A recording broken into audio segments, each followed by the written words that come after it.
At the very moment when our main character Mike was already on the verge of ascension, he suddenly decided to return to the past. To do this, he used a skill that changes fate. At that moment, a ray of light illuminated the altar. Time and space are distorted, sending our protagonist into the distant past 5,000 years ago. Then lightning struck from the sky and hit the roof of the school building. So the main character returned to May 2017, to a time when he was still an ordinary university student. Finally coming to his senses, Mike realized that he had managed to travel back in time. He found himself right on the doorstep of Longshan Technical University. Life was in full swing all around. Students were going about their business and simply enjoying a carefree life. And at that moment, Mike suddenly burst into tears, remembering what happened to his mother and sister in his past life. However, now he has finally returned to atone for his sin. Then the young man thought that in this life he would never again allow that man, Josh, to harm his family. Mike immediately pulled himself together and hurried back to the dorm, to room 1103. There he found himself completely alone. Mike already had a clear goal: to make money as quickly as possible. In this case, he will be able to change the difficult situation of his family, but to do this he will need to earn every possible yuan. So the young man opened his laptop and started typing something quickly. After a while, there was a noise outside the door. His roommates returned. They were getting ready to go try the new restaurant. However, when they opened the door and saw Mike sitting at the table, their attitude immediately changed and the guys started making fun of him. One of the students mockingly stated that young Mr. Mike was skipping classes again. He added that his friends were hungry and it would be nice if he treated them to dinner again. The hero heard everything, but pretended not to pay attention, continuing to concentrate on typing on the keyboard. Seeing that he was not reacting in any way, one of the neighbors spoke again, this time much louder and more angrily. The guy asked Mike if he was afraid that they would tell the whole group his secret, but the hero still did not answer. Seeing that the guy was stubbornly pretending to be deaf, the same neighbor began to get even angrier, and his friends tried to calm him down. One of them remarked that they had kept his secret all this time, but had never received any gratitude from him. Still, Mike didn't pay any attention to them. He calmly put the laptop in his backpack and slung it over his shoulder. The hero then coldly stated that if someone liked to talk so much, then he could go outside and talk as much as he wanted. Although he was indeed reborn thanks to the blessing of the heavens, his magical power was almost completely depleted. So, in addition to making money, Mike needed to find a way to restore his abilities. The protagonist then went to a computer repair shop, but they only got 800 yuan for his laptop. The hero thought that his mother had once saved for months on literally everything, just to buy this computer for his studies at university. Moreover, in his past life, during his studies, it was vanity that pushed Mike to pretend to be rich. Back then, he spent his days in bars, generously treating his classmates and living ostentatiously. When the money ran out, the young man shamelessly wrote messages to his mother, demanding that she send more. It was because of this that his mother's health gradually deteriorated, which ultimately led to a tragic ending that no one wanted to see. At that moment, the young man suddenly heard someone loudly call his name. He turned around and saw that it was his little sister, Molly. Seeing his sister alive and unharmed in front of him, the hero once again felt his heart fill with emotion. In his past life, it was he who got his sister into trouble. This ultimately led to the girl committing suicide by jumping from a tall building. It was all because of the pressure from that man, Josh, which Molly couldn't withstand. Noticing her brother's confused expression, the girl asked what had happened to him. Then Mike hastened to assure her that everything was fine, and he himself thought about the fact that in this life he would definitely protect his mother and sister. After this, the hero watched as the girl rummaged through her bag for a while, then took out a paper bag and handed it to her brother. She explained that inside was 5,000 yuan that she had earned, and he should take the money and stop asking his mother for it. Mike was a little surprised. He didn't understand how his sister had so much money.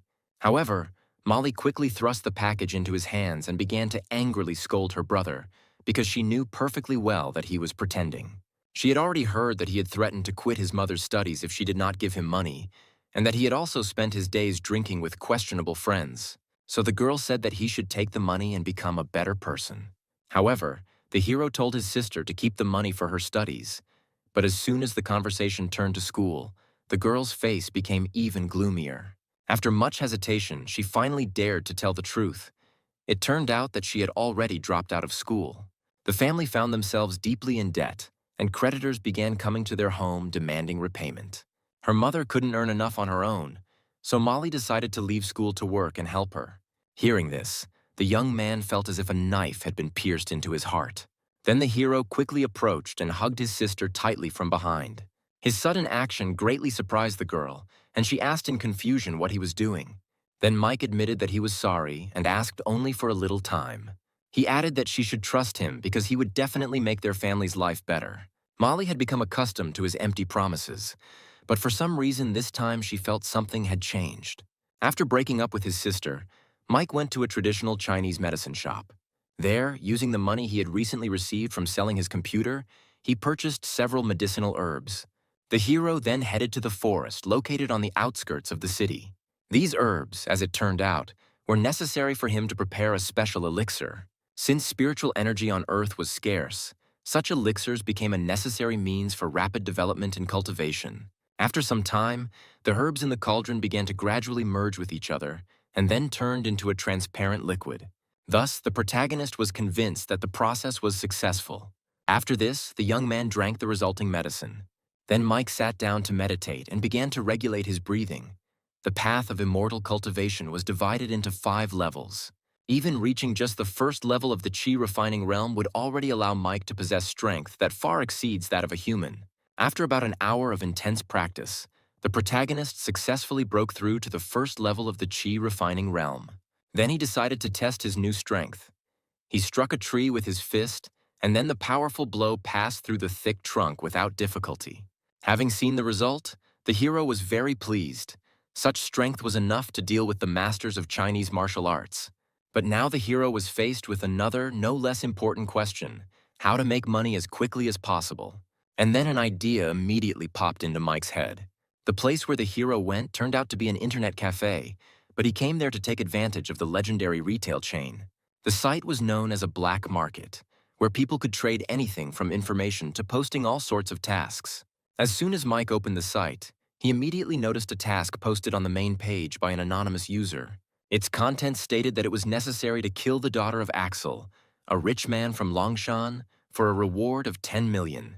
Below was a notice that an assassin named Johnny had already accepted the job. However, Mike did not believe that someone would spend 10 million just to take a girl's life. And then the hero saw a message from Axel that he was looking for a master who would agree to protect his daughter for a month for 20 million. No one had accepted this task yet, and without a second's hesitation, the protagonist immediately pressed the button to accept the task. On this site, his identifier was the name Wu Ji, a nickname that hadn't meant anything to anyone yet. As soon as the hero took off his headphones, he received a phone call. After giving his location, Mike sat back in his chair and slowly waited for the Su family's people to come pick him up. However, on the other end of the line, Axel's secretary, upon learning that the man was in an internet cafe, was rather skeptical. She decided to check with her master whether this man was reliable. Axel said they should be grateful that anyone had agreed to take the task at all and offered to bring him first. About half an hour later, the young man stood in front of the Su family's villa. The moment Mike got out of the car, Axel was stunned. He never expected that the person who accepted the task of confronting Johnny would be so young. The owner of the house personally came out to greet the guest and asked if he was Mr. Wuji. He offered to go inside, but Mike asked Axel to show him around the villa so he could get acquainted with the area. The owner immediately agreed and told him that he had a sworn enemy in the business world and that they had been fighting for many years. Not long ago, Axel obtained evidence of his rival's illegal activities and handed it over to the police. On the way, Mike also took a close look at the Su family's villa and then noticed that the villa might seem quiet. However, in his opinion, there are probably quite a lot of people hiding here. Axel was amazed because at that moment there were indeed many bodyguards in the villa, hidden in different places. However, Mike still seriously warned him that against a killer of Johnny's caliber, these people were completely useless. At that moment, Axel's secretary ran up to them again and announced that Master Theodore had arrived. It turned out that Axel had also invited Theodore, a mid-level martial artist, and his student Jack had come with him. Theodore complained that he wanted to find another assistant, but everyone refused as soon as they heard that the opponent would be Johnny. Hearing this, Axel immediately became gloomy. Then Theodore hastened to assure him that there was no need to lose hope, since Axel's father had been his old friend for many years. Only then did Theodore notice that there was another person standing nearby. Then Axel quickly introduced him. He explained that this young man was the one who accepted the black market mission under the alias Wuji. Hearing this, Theodore and Jack literally opened their mouths in surprise, because in front of them stood a very young guy. Then Jack approached the young man with a question, saying that the reward of 20 million yuan was very great for him. Theodore sharply pulled Jack up short, demanding respect. But despite what he said, both Theodore and Axel had doubts deep down. The main character looked too young, and it was hard to imagine how strong he really was. Then Axel cautiously asked if the young man had a plan to protect his daughter. Mike nodded calmly, and first asked that all the surveillance cameras in the villa be dismantled and that the hidden bodyguards be removed. Hearing this, Theodore assumed that Mike was trying to lure Johnny out, but he didn't think such a ploy would work. The hero, however, explained that his decision was dictated by the fact that all these people were too weak and would only get in the way in the event of a collision. These words stunned Axel, Theodore, and Jack, because they had no idea about Mike's true strength. However, his confidence and even some audacity made a strong impression. The hero then looked at Theodore and Jack and noted that even the two of them were hardly worth staying here. Hearing this, Jack flared up with anger, indignant that he imagined himself to be the great Gerard and demanded to fight him. Mike just chuckled and noted that if someone wanted to test his capabilities, then Jack alone was clearly not enough for this. Such words only angered the enemy even more. And then the hero suggested that Axel call all the villa's fighters and attack simultaneously, assuring him that he could handle even 100 people. Axel, however, did not expect such self-confidence from Mike and suggested first testing the young man's strength in a duel with Jack. But the protagonist was clearly not interested in such low-level tests. Seeing the guards, Jack mockingly suggested they see how many seconds Mike could last. At the same moment, the bodyguards surrounding the hero simultaneously rushed forward. Mike, however, remained standing, showing no intention of either attacking or retreating. Axel and Theodore began to doubt his calmness, and even suggested that the young man was simply paralyzed with fear. As the first of the bodyguards approached and struck, something incredible happened. His fist seemed to collide with an invisible wall. At that very moment, a powerful blast wave arose around Mike, the center of which turned out to be the hero himself. The bodyguards were instantly thrown in different directions, and not one of them was able to stay on their feet. While the main character continued to stand calmly in place, he did not receive the slightest damage. Axel, Theodore, and Jack were shocked by what they saw. They couldn't understand what had just happened, because the hero hadn't even made a single move. At this moment, Theodore began to suspect something. After this, Mike turned his head towards Jack again and gestured for him to come over too. Even though he had just witnessed the hero's incredible strength, his arrogant behavior still irritated him. So Jack rushed forward with all his might. He jumped high and performed a spinning kick. However, he didn't even have time to touch the hero's body, as the next moment he was thrown back by a powerful counterattack. Judging by how far he was thrown, one could understand how destructive this force was. Jack flew far to the side and crashed hard into a tree, breaking it with the force of the flight. Everyone present was shocked by how great the hero's strength was. Having dealt with Jack, Mike calmly turned to Theodore. He quickly folded his hands in a respectful bow and admitted that he had been foolish for not having recognized his true strength immediately. At this time, Jack struggled to his feet, not understanding whether even the master was incapable of resisting Mike. Theodore explained that even Mr. Liu, who had recently reached the martial sovereign level, would not be able to compete with this Mike. After these words, Axel's jaw dropped, as he could not believe that he had accidentally met such a powerful person. Theodore confidently confirmed that the hero is indeed a martial lord-level master. Theodore's words always inspired confidence, but this time Axel found it difficult to accept what he heard. And it was at that moment that Axel's daughter, Abby, finally woke up. She heard loud sounds outside, which caused her to wake up. Convinced of Mike's strength, the man invited him into the house to discuss in detail the plan to protect his precious daughter. Before starting the conversation, the hero put forward two conditions. First, he asked for an advance, specifically 2 million. Secondly, during the entire operation, his instructions must be followed without question. Axel saw no reason to refuse and immediately ordered the money to be prepared.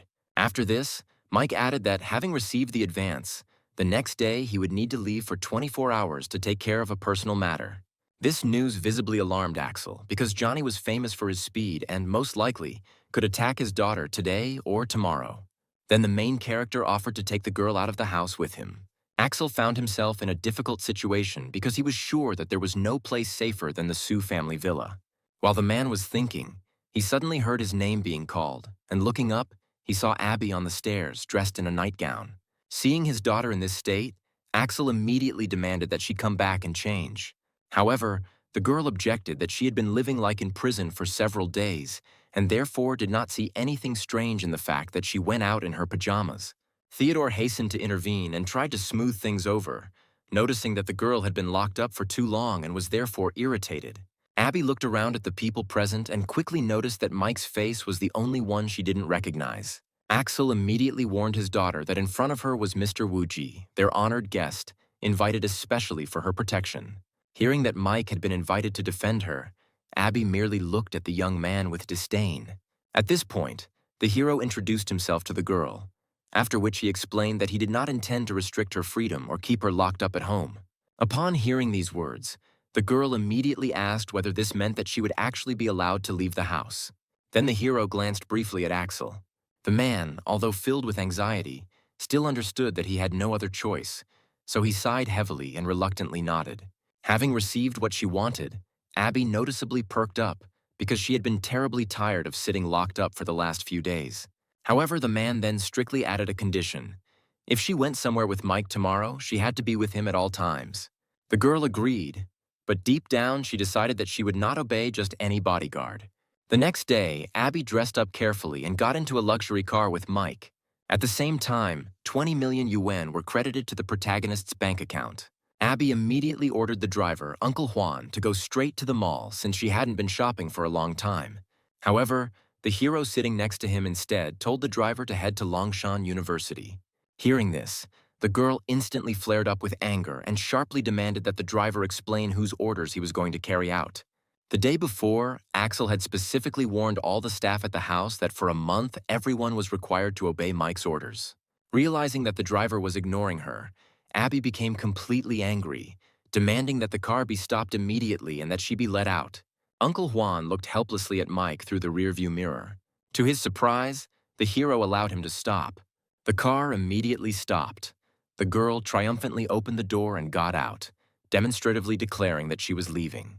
However, the place where the car stopped turned out to be deserted, and seeing this, Abby was momentarily confused. It took her only a few seconds to assess the situation, after which she hurried back into the car. Mike offered a compromise. First, let her go with him quietly on his business, and after that, he promised to take her wherever she wanted. Abby snorted in displeasure, but didn't argue further. Soon, the car pulled up to the dormitory of Longshan University. Abby looked at the old building in front of her with disbelief, surprised to see that this was apparently where Mike lived. The main character did not answer anything and simply silently got out of the car. However, the appearance of an expensive car near the dormitory, and especially the appearance of a beautiful girl from it, immediately attracted the attention of the students. Mike asked her to follow him, but the girl categorically refused. Abby didn't understand how she could even enter such a place. Uncle Huang tried to gently remind her that her father had told her to stay within Mr. Wuji's sight, but his words had no effect. Then Mike said that if she wanted to go shopping later, she better hurry up and follow him. The urge to go shopping was stronger, so Abby, pouting with displeasure, nevertheless followed the hero to his room. At that moment, she suddenly stopped, seeing something disgusting. She saw the hero's 3 roommates sitting shirtless and playing a game. Seeing that Mike had returned and brought a beautiful girl with him, they immediately began to make crude jokes. After his rebirth, Mike had long felt disgust for these former acquaintances.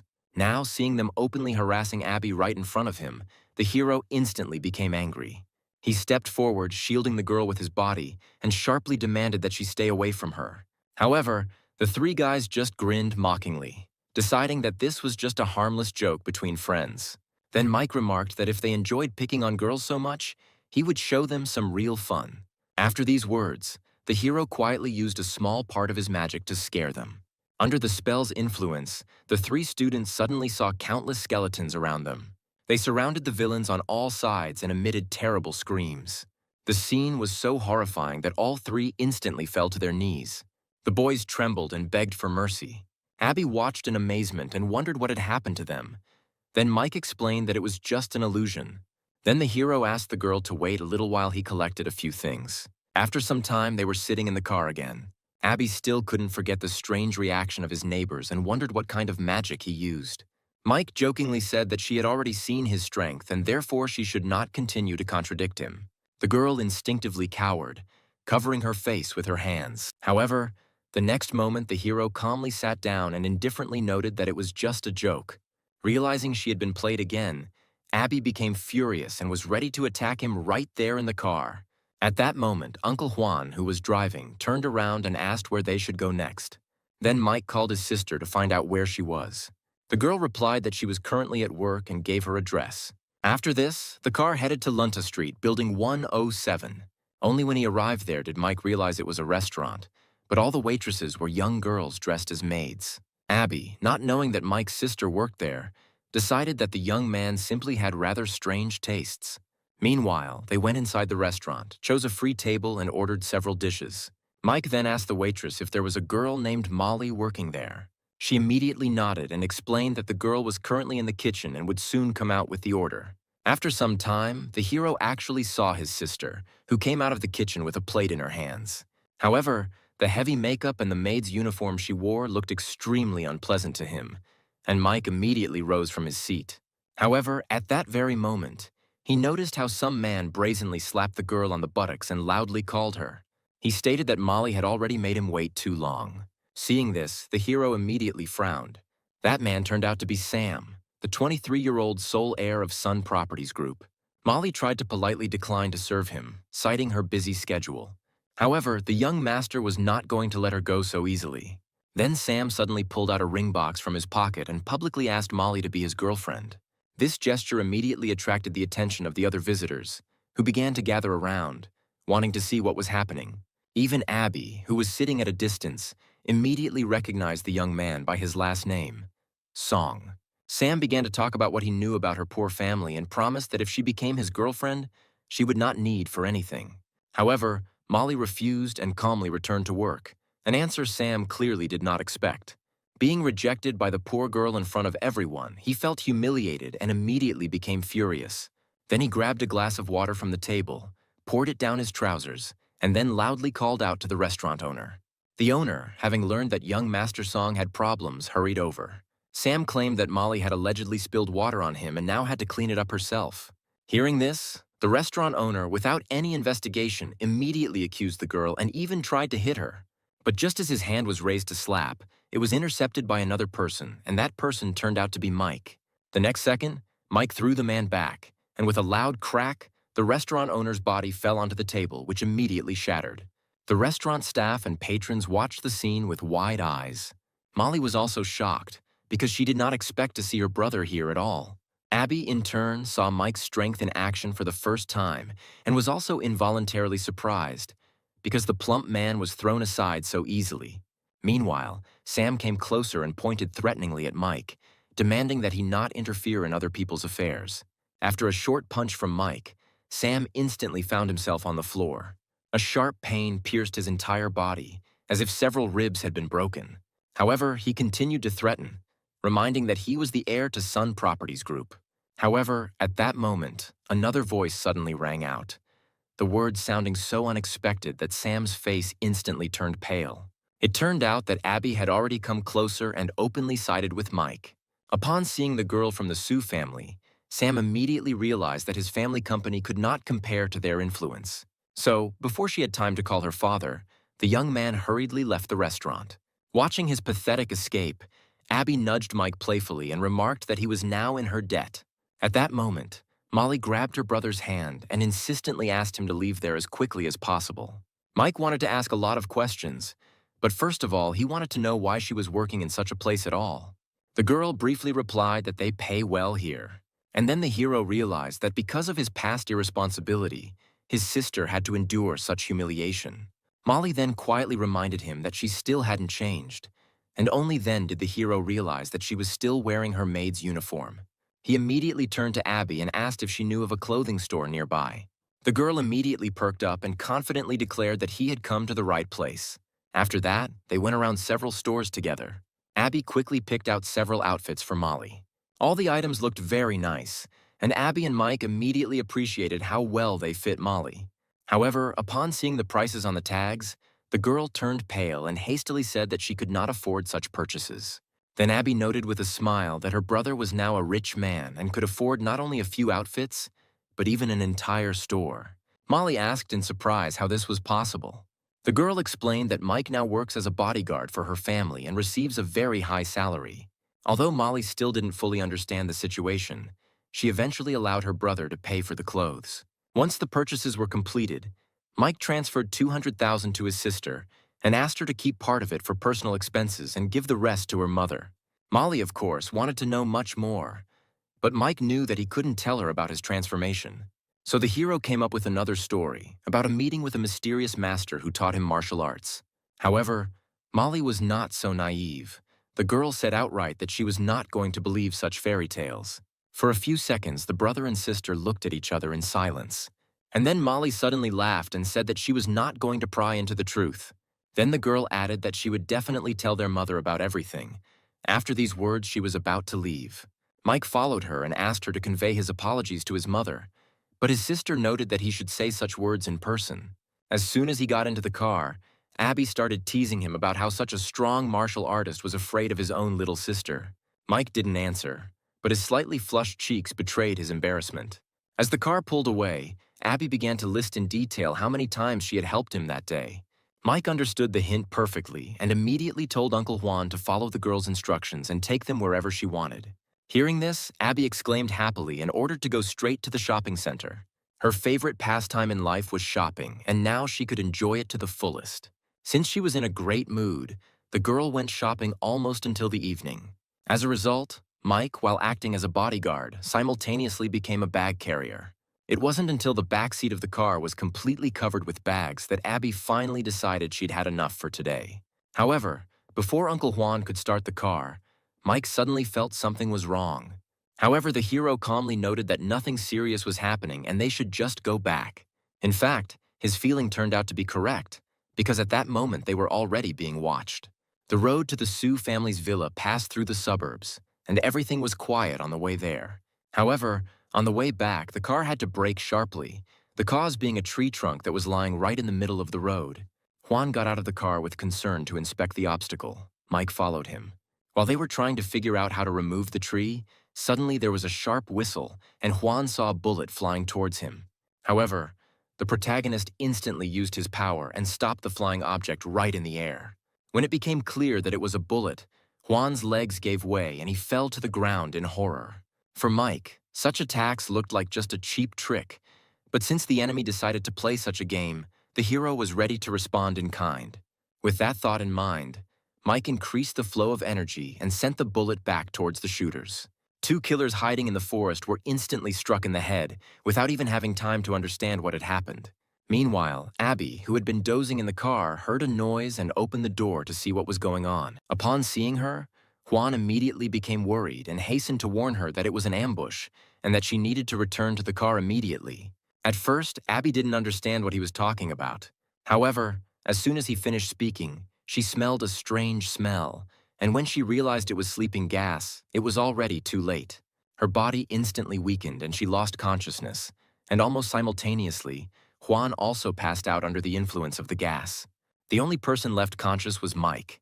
After some time, when the gas began to dissipate, unknown men came out to the car. Abby, coming to her senses, saw several strangers. They were holding guns in their hands and heading straight towards her. In a semi-conscious state, she began calling for Mike, but he was not there. The group's leader, noticing the girl's condition, did not waste time looking for a bodyguard and ordered his men to take Abby away first.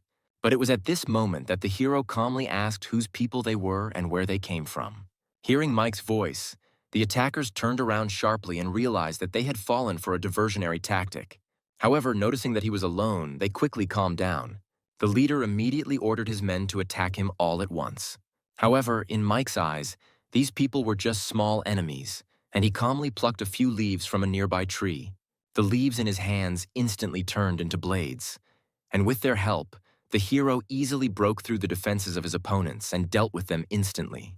The leader, watching this, was shocked. He could not believe that someone was capable of injuring people with just leaves. In Longshan City, he had never heard of a master of such caliber. Meanwhile, Mike again asked the question of who sent them. He deliberately left this person alive, hoping to get information. However, his opponent chose death rather than reveal his plans. Realizing that he couldn't win, he bit into the poison capsule hidden in his tooth. A few seconds later, the man began coughing up blood. The next moment, he fell dead to the ground.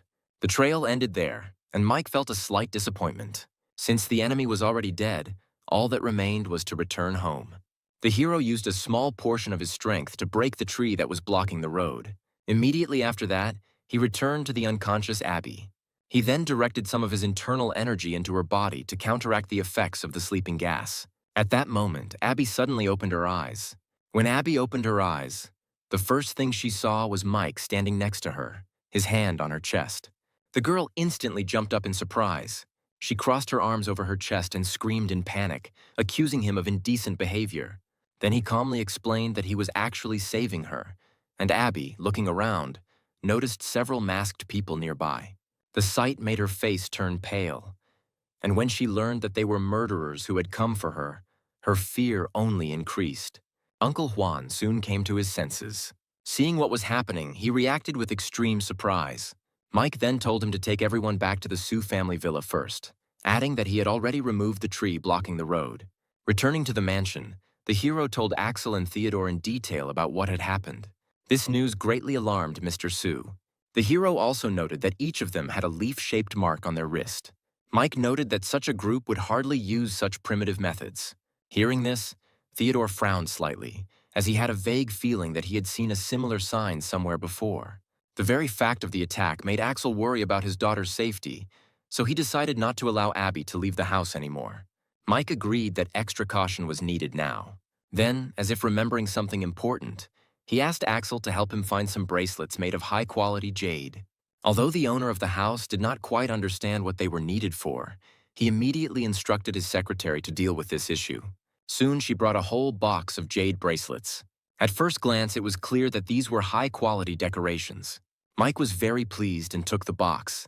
Axel suggested that the hero was going to bless the jewelry to protect against evil spirits. However, Theodore noted that such things are usually said only by charlatans, since real masters do not believe in such superstitions. These words made Axel feel a little embarrassed, and he hastened to apologize for his ignorance. That same evening, Mike took the box to his room. Having selected several of the best jade items, the hero invested some of his power into them. After that, he took one of the bracelets and went to Abby's room. The girl opened the door with obvious irritation and asked why he had come so late. Then Mike simply handed her the bracelet and asked her to always wear it on her naked body from tomorrow onwards. Hearing this, Abby crossed her arms awkwardly over her chest and suspected him of having strange intentions. After that, Mike returned to the living room with a box of jewelry where Theodore and Axel were still there. Mike decided to show them what these items were really for, so he asked one of the bodyguards for a gun. After that, he threw the jade pendant into the air. The next second, the hero shot at him. The bullet instantly left the barrel, but it seemed to collide with an invisible barrier and bounced off to the side. Theodore, seeing this, could not hide his amazement. The pendant, meanwhile, fell back into Mike's palm, but immediately broke into several pieces. Axel realized that such protection could only withstand one attack, but even one such protection meant saving a life. Mike then explained that it was just a trial run, meant for one use. Real bracelets can withstand 4 or 5 attacks. He gave the highest quality bracelet to Abby in advance, since she was the main target of the enemies. The hero distributed the remaining jewelry between Theodore and Axel, and also asked that one each be given to his mother and sister. Axel immediately ordered that this request be carried out. Soon the next morning arrived. Abby looked at the bracelet Mike had given her for a long time, but she still couldn't figure out how it could be useful. She eventually decided that the piece simply didn't suit her style and so didn't wear it. Moreover, she didn't like the fact that Mike was forcing her to wear it, so she decided not to do it on principle. When the girl went downstairs, she ran into her father, who was sitting in the living room drinking tea. The man immediately asked where she was going. Abby stubbornly replied that she wanted to go out and have some fun. Mike wasn't going to interfere at first, but he noticed that the girl hadn't even put on the bracelet he'd given her, so he had to accompany her personally. However, the girl only became more irritated by the fact that Mike was following her relentlessly. Soon they arrived at her favorite shopping center. On the way, the girl constantly tried to think of a way to get rid of the intrusive bodyguard. Abby asked the hero to give her at least a day so she could be alone, but Mike refused. The girl was incredibly irritated by all this. Abby didn't understand what kind of fun there could be if this guy was constantly following her. Finally, an idea occurred to her. She said that she was going to the toilet, expecting that the man naturally would not go there after her. Mike remained waiting outside, knowing full well that she was up to something. Abby herself was sure that the hero would not be able to compete with her, so she decided to get out into the street through the window. She started to climb down the windowsill, after which she decided to lean against the fan. And right at that moment, her shoe suddenly flew off her foot, and Abby was close to hitting her bare foot into the fan. However, at that moment, the girl suddenly heard strange sounds below. As soon as Abby climbed through the bathroom window and was outside, she found Mike standing calmly below. The surprised girl asked him when he managed to get there, while standing on the external unit of the air conditioner. Mike noted that it didn't matter when he arrived now, since she had another problem. He said in surprise that he could see everything she had on under her dress. Hearing Mike's words, Abby instantly blushed all the way to her ears. With a piercing scream, she hurried back into the toilet. The plan to get rid of Mike failed completely. Mike, meanwhile, waited calmly outside, waiting for Abby to come out of the restroom. The girl couldn't help but notice how tired she was of this disgusting guy. While he was standing at the door, he suddenly heard a voice calling his name. Turning around, Mike saw a girl. It was Alice. She studied in the same class with him at school and was considered a real goddess of the school. Beautiful, with a wonderful figure, a gentle character, and a friendly smile, she was liked by almost everyone. In his past life, Mike was also one of those who secretly admired her. Moreover, when he was wandering the streets, Alice once helped him. A curious Abby, noticing the stranger's appearance, stuck her head out of the toilet door to see what was going on. Alice noticed her too, and smiling, asked Mike if this beauty was his girlfriend. She noted that the hero made a good choice. Before he could answer, Abby screamed out that she would never be his girlfriend, and then immediately hid behind the door again. Then Mike asked Alice how she was doing, and she replied that she was doing well. In turn, she was surprised at how much Mike had changed. His current behavior was not at all like his previous one. He only briefly noted that time changes people.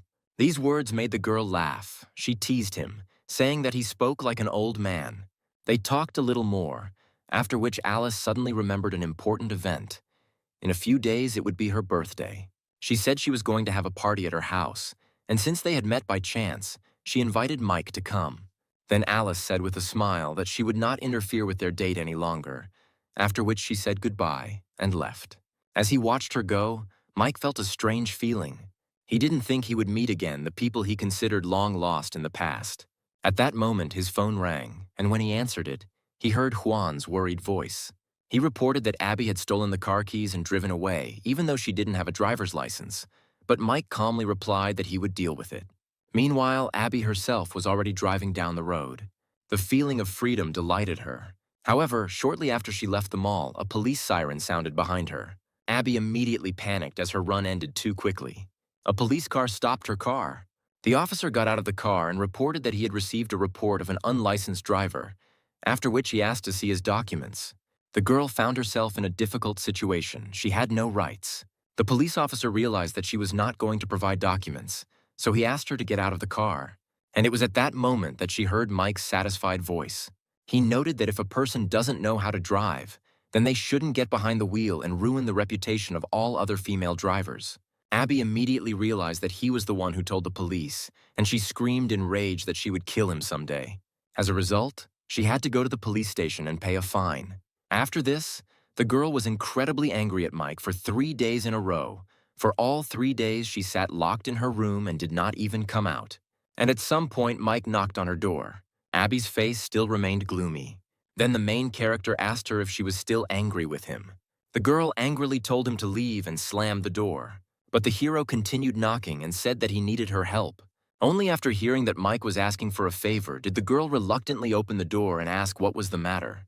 At first, she didn't show much interest. However, when Mike promised to fulfill one of her conditions if she agreed to help, Abby immediately became interested. At the time Alice had appointed, they both arrived at the luxurious mansion. Abby wore a beautiful green dress to the event. Her condition was simple. From that moment on, Mike no longer had to follow her around all the time. He agreed without hesitation. However, He chuckled to himself. Even if he didn't officially accompany her, he could still secretly observe. When Alice saw Mike at the party, she was genuinely happy, with her father, Liam, standing next to her. The hero immediately congratulated the girl on her birthday. Alice was the first to greet Abby and introduced herself as Mike's classmate. Abby responded with a haughty look, declaring that she was Mike's owner. This word made Alice confused. She cast a strange look at Mike, deciding that he had some unusual preferences. At that moment, Mike himself was mentally scolding the capricious girl. Soon, a young man's voice was heard in the hall, addressed to Mike. Although several years had already passed, he immediately recognized this voice.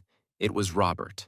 In his past life, Mike suffered greatly from this man and could not forget those humiliations. As soon as he saw him, Robert began to mockingly tease his former classmate. He asked why the great young master Mike was dressed so simply today and whether he was tired of pretending to be rich. Abby, standing nearby, found it disgusting that these people were openly mocking their former classmate. She noticed that there were too many annoying flies here and suggested that Mike go out for a walk. These words struck a chord with Robert, and he instantly became furious. Only now he looked closely at the girl next to Mike. Seeing her beauty, he felt a strong envy. He couldn't understand how poor Mike could be next to such a beauty. Sam and his father Santiago soon arrived at the banquet.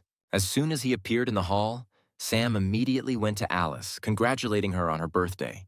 On the outside, the girl appeared polite and friendly, but inside she remained cautious. She had long heard about his bad reputation. As Sam raised his glass, his gaze accidentally fell on Mike in the crowd of guests. He immediately realized that this was the guy he had met the other day. He still hadn't forgotten how he had humiliated him in the cafe with the maids, and vowed to take revenge the next time they met. While he was thinking about how exactly to do this, Robert came out of the crowd and approached him with a glass, trying to start a conversation. He introduced himself and hinted that he would be glad to befriend such a person. Seeing this, Sam immediately came up with a cunning idea. He said that he was ready to accept friendship, but first Robert had to do him one small favor. He will need to publicly embarrass Mike in front of all the guests. Hearing this proposal, Robert felt as if he had found a treasure, and a plan instantly appeared in his head. Meanwhile, Mike and Abby were sitting at the banquet table. The girl had already managed to eat several pieces of cake, not caring at all about how she looked. At that moment, Mike heard Robert calling him, and he even waved his hand vigorously. The hero understood perfectly well that nothing good could be expected from this man. But curiosity still got the better of him, and he decided to see what kind of intrigue he had planned. Coming closer, he noticed Sam nearby. Before Mike could say anything, he suddenly started shouting loudly, accusing him of stealing. Sam pretended to be pushed and fell dramatically to the floor. Robert hurried to pick him up and also started shouting, accusing Mike of first stealing the thing and then hitting the man.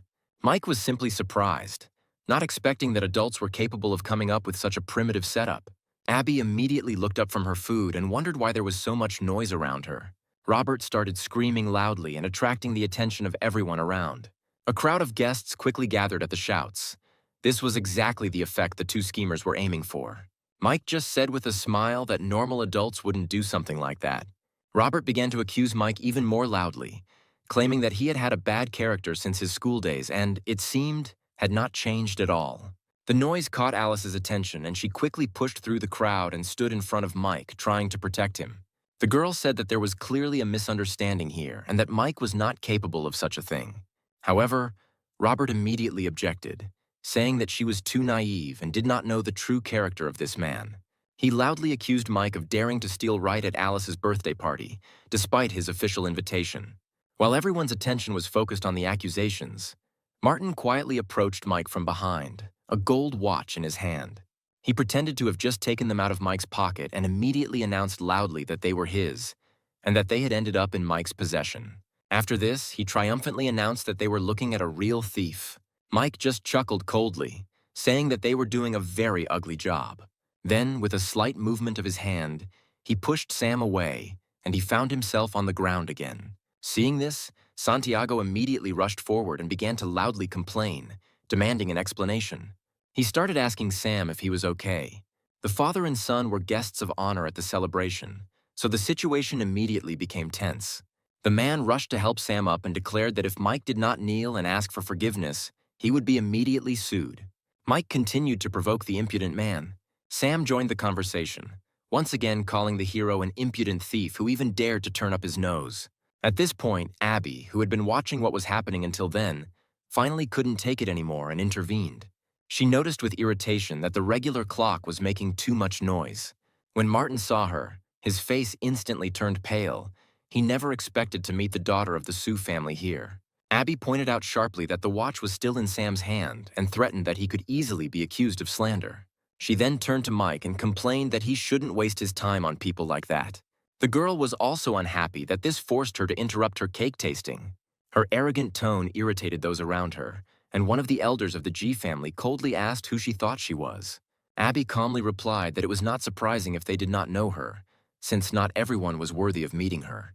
Then Santiago ordered the security to take the impudent girl out of the hall. Abby had been treated with respect all her life, so being treated like this was something new and even a little funny.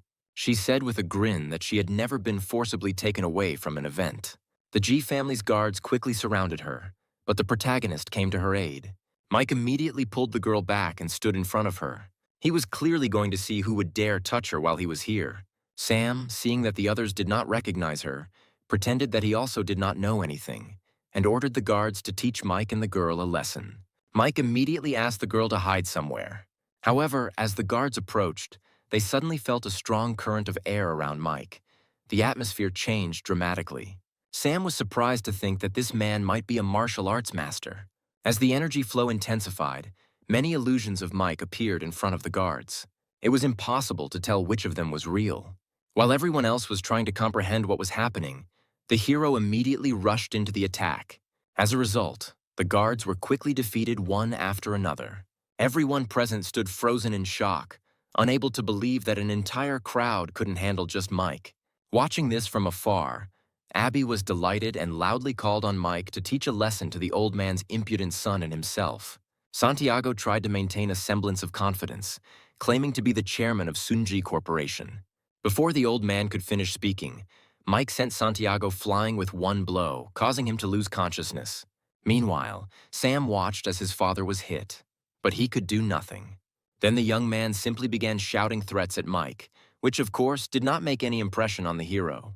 In response, the protagonist calmly said that his silence did not at all mean cowardice, and certainly did not give anyone the right to insult him. However, the guy tried to object, saying that Mike was just a martial arts master and should not act so arrogantly. Nevertheless, the hero suddenly rushed forward, grabbing Sam by the head with one hand and Robert with the other. The next second, he forcefully slammed their foreheads together. The blow was so powerful that both of them instantly experienced blackouts and lost consciousness. Meanwhile, the host of the party, seeing how his daughter's birthday was turning into complete chaos, was completely at a loss.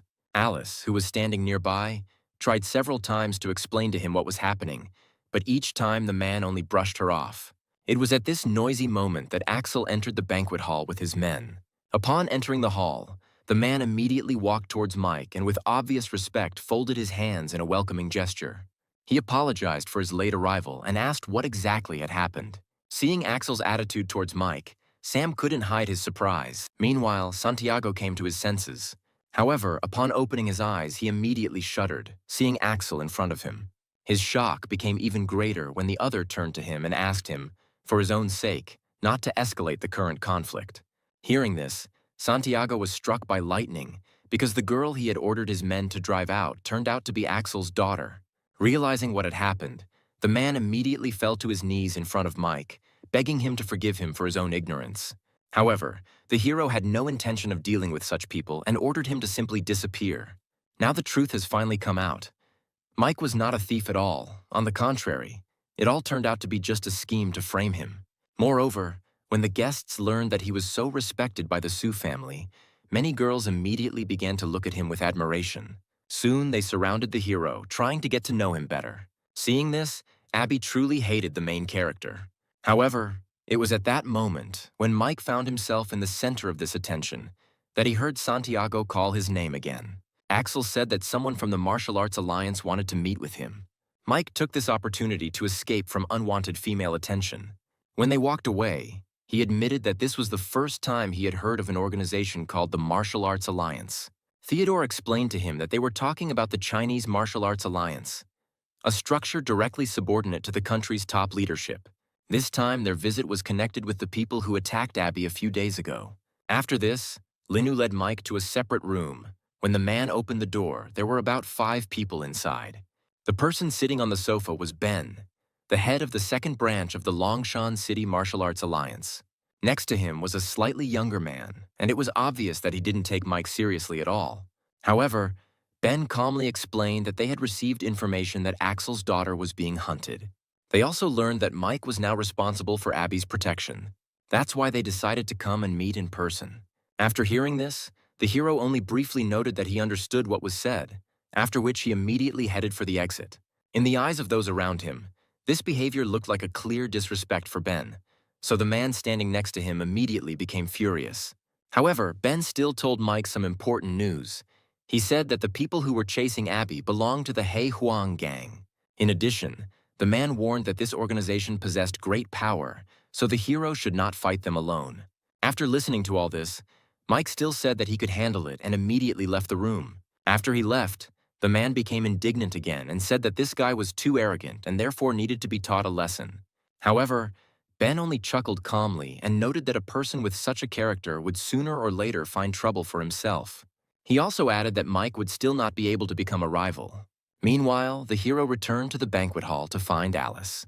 There had been such chaos around him before that he hadn't even had time to give the girl a birthday present. When the girl took the box from Mike's hands and opened it, there was a jade pendant inside. Alice immediately noticed that the gift was too expensive and she could not accept it. But the hero explained that value did not matter. He only asked the girl to always carry the pendant with her, since in a dangerous moment it could protect her. Meanwhile, Abby was watching the scene from the sidelines, and seeing them talking, she pouted her lips in displeasure. After the birthday party ended, a masquerade ball was held, and for Alice's sake, Mike agreed to stay. Soon it was time for the ball, and the main character, as expected, came wearing a mask. Around the corner, he was immediately met by Abby in a bunny costume, and yet Mike was still able to recognize her. Although the girl was not visible under the suit, the hero felt that it was her. After some time, Alice herself finally appeared in the hall. She was wearing a beautiful dress with wings attached to her back, making her look like a fairy. Looking at her, Mike couldn't help but admire her. Soon, Alice invited the hero to dance together. At first, Mike wanted to refuse because he didn't know how to dance, but the girl enthusiastically said that she could teach him. In the end, they held hands with a smile and walked into the dance hall together. Abby clearly didn't like this. Now she started to think that all guys were real pigs. While they were both completely immersed in the music, the lights in the hall suddenly went out. At first, the guests thought it was part of some kind of festive surprise. Suddenly, in the darkness, a piercing scream from young Mrs. Abby was heard. The girl was frightened and demanding to be let go and calling Mike for help. Hearing this, the hero immediately pulled away and left Alice alone.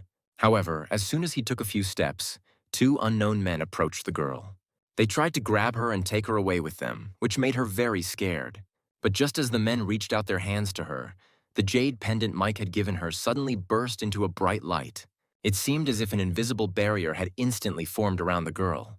Realizing that the kidnapping would not be easy, the perpetrators immediately abandoned the idea and quickly disappeared.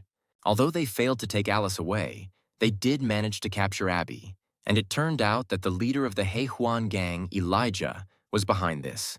Meanwhile, the kidnappers were about to leave the scene when Ben suddenly discovered them. Tension immediately arose between the two sides, and as the opponents stood facing each other, the atmosphere became increasingly tense.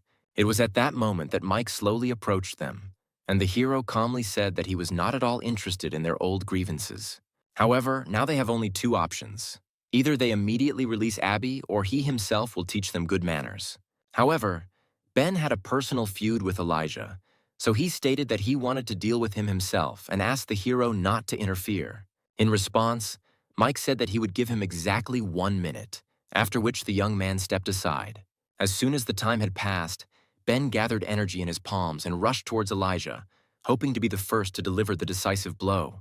However, his attack was unexpectedly easily repelled by the enemy. After this, a tense fight ensued between them. The opponents exchanged blows, each man using his own unique techniques. However, in the end, neither of them was able to gain a clear advantage.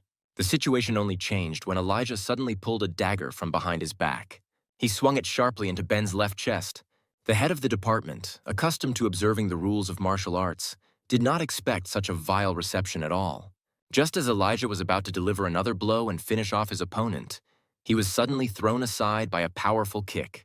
The hero had no intention of watching their squabbles any longer. Seeing Elijah beaten and barely able to stand after just one punch from Mike, Ben couldn't hide his shock. Just recently, he looked down on the hero and even thought that he would die sooner or later. Now the man realized that Mike's strength far exceeded his own. Meanwhile, Elijah struggled to his feet and, gritting his teeth, glared at the hero. Then he quickly took out some kind of pill and swallowed it. At that very second, his body began to change rapidly. In a matter of moments, he grew several times in size and became significantly stronger. Feeling the power, the man declared that after taking the pill given to him by his ancestor, everyone here was nothing more than flies to him. However, he didn't have time to finish speaking. The next moment, Mike literally disappeared before his eyes. When the hero appeared again, he was already standing right in front of the enemy. Elijah didn't even have time to react. One powerful blow from Mike drove him into the ground. Watching this scene, Ben involuntarily got goosebumps. Mike's strength seemed simply monstrous. The man could not understand why he had never heard of such a master before. However, while Mike was fighting, Abby had already been tied up and pushed into the car. When the girl came to, she had difficulty realizing that she was in an extremely dangerous situation. Soon the car stopped in some secluded place.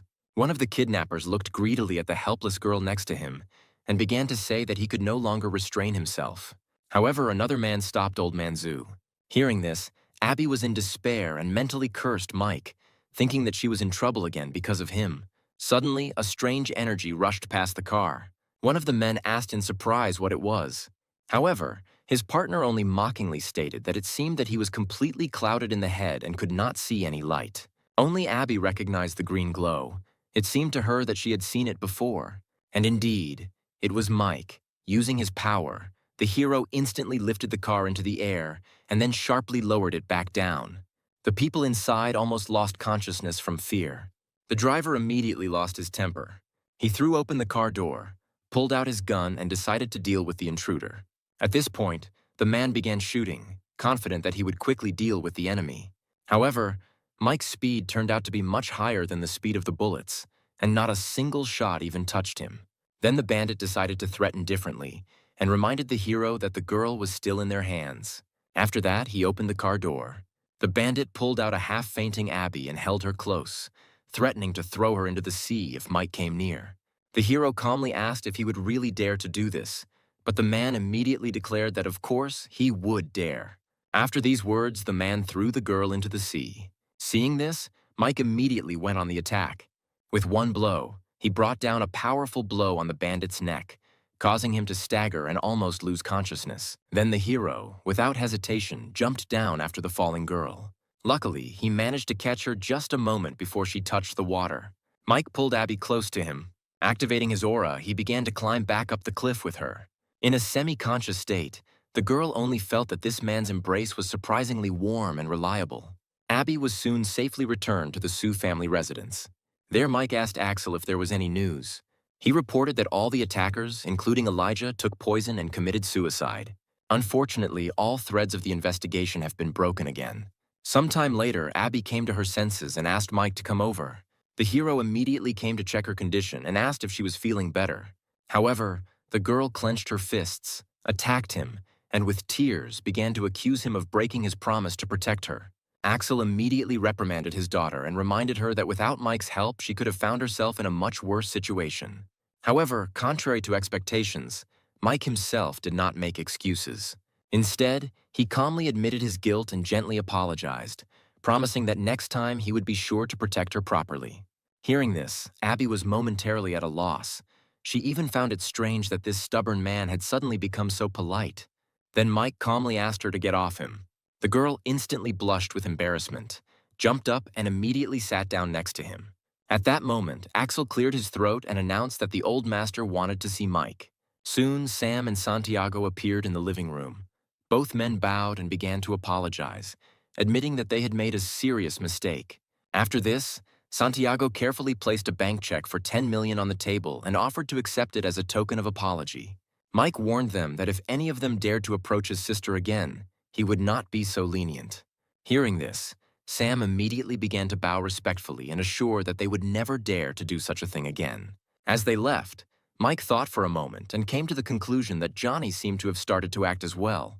A little later, Mike decided to go to an internet cafe to look for information. And indeed, he soon saw a message that Johnny had officially announced his return from abroad.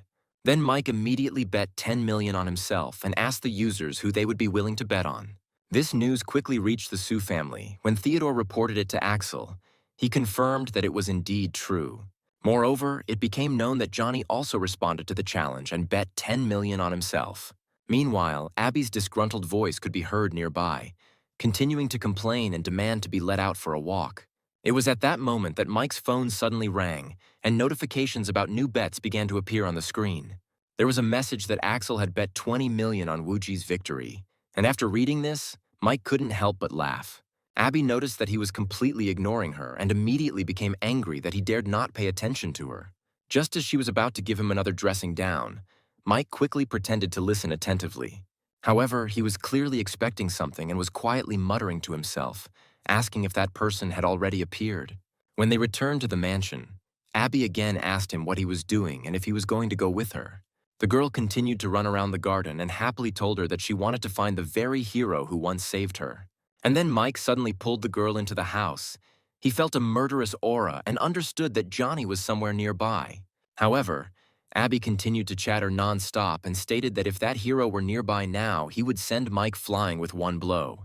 At that moment, Mike put a jade bracelet on her wrist, and the girl immediately began to complain that the jewelry looked ugly. However, the hero calmly asked the girl not to throw any more tantrums and promised that this bracelet was only needed for her protection. Abby instantly blushed at such closeness and, embarrassedly agreeing, still left the jewelry on her hand. About 4 hours passed. Abby lay on the couch and loudly hummed a love song, while Mike became increasingly impatient. He couldn't understand why Johnny hadn't made his move yet, so Mike decided to push the situation a little. He suddenly called Abby and said that he saw a rabbit. The naive girl immediately jumped up and asked with interest where it was. Mike replied that the rabbit had just been near the flower bed and was probably still there. Unable to contain her curiosity, the girl immediately ran outside. Quickly throwing off her slippers, she ran to the desired flower bed. Soon she was running around the yard calling the rabbit, promising to treat him to a carrot.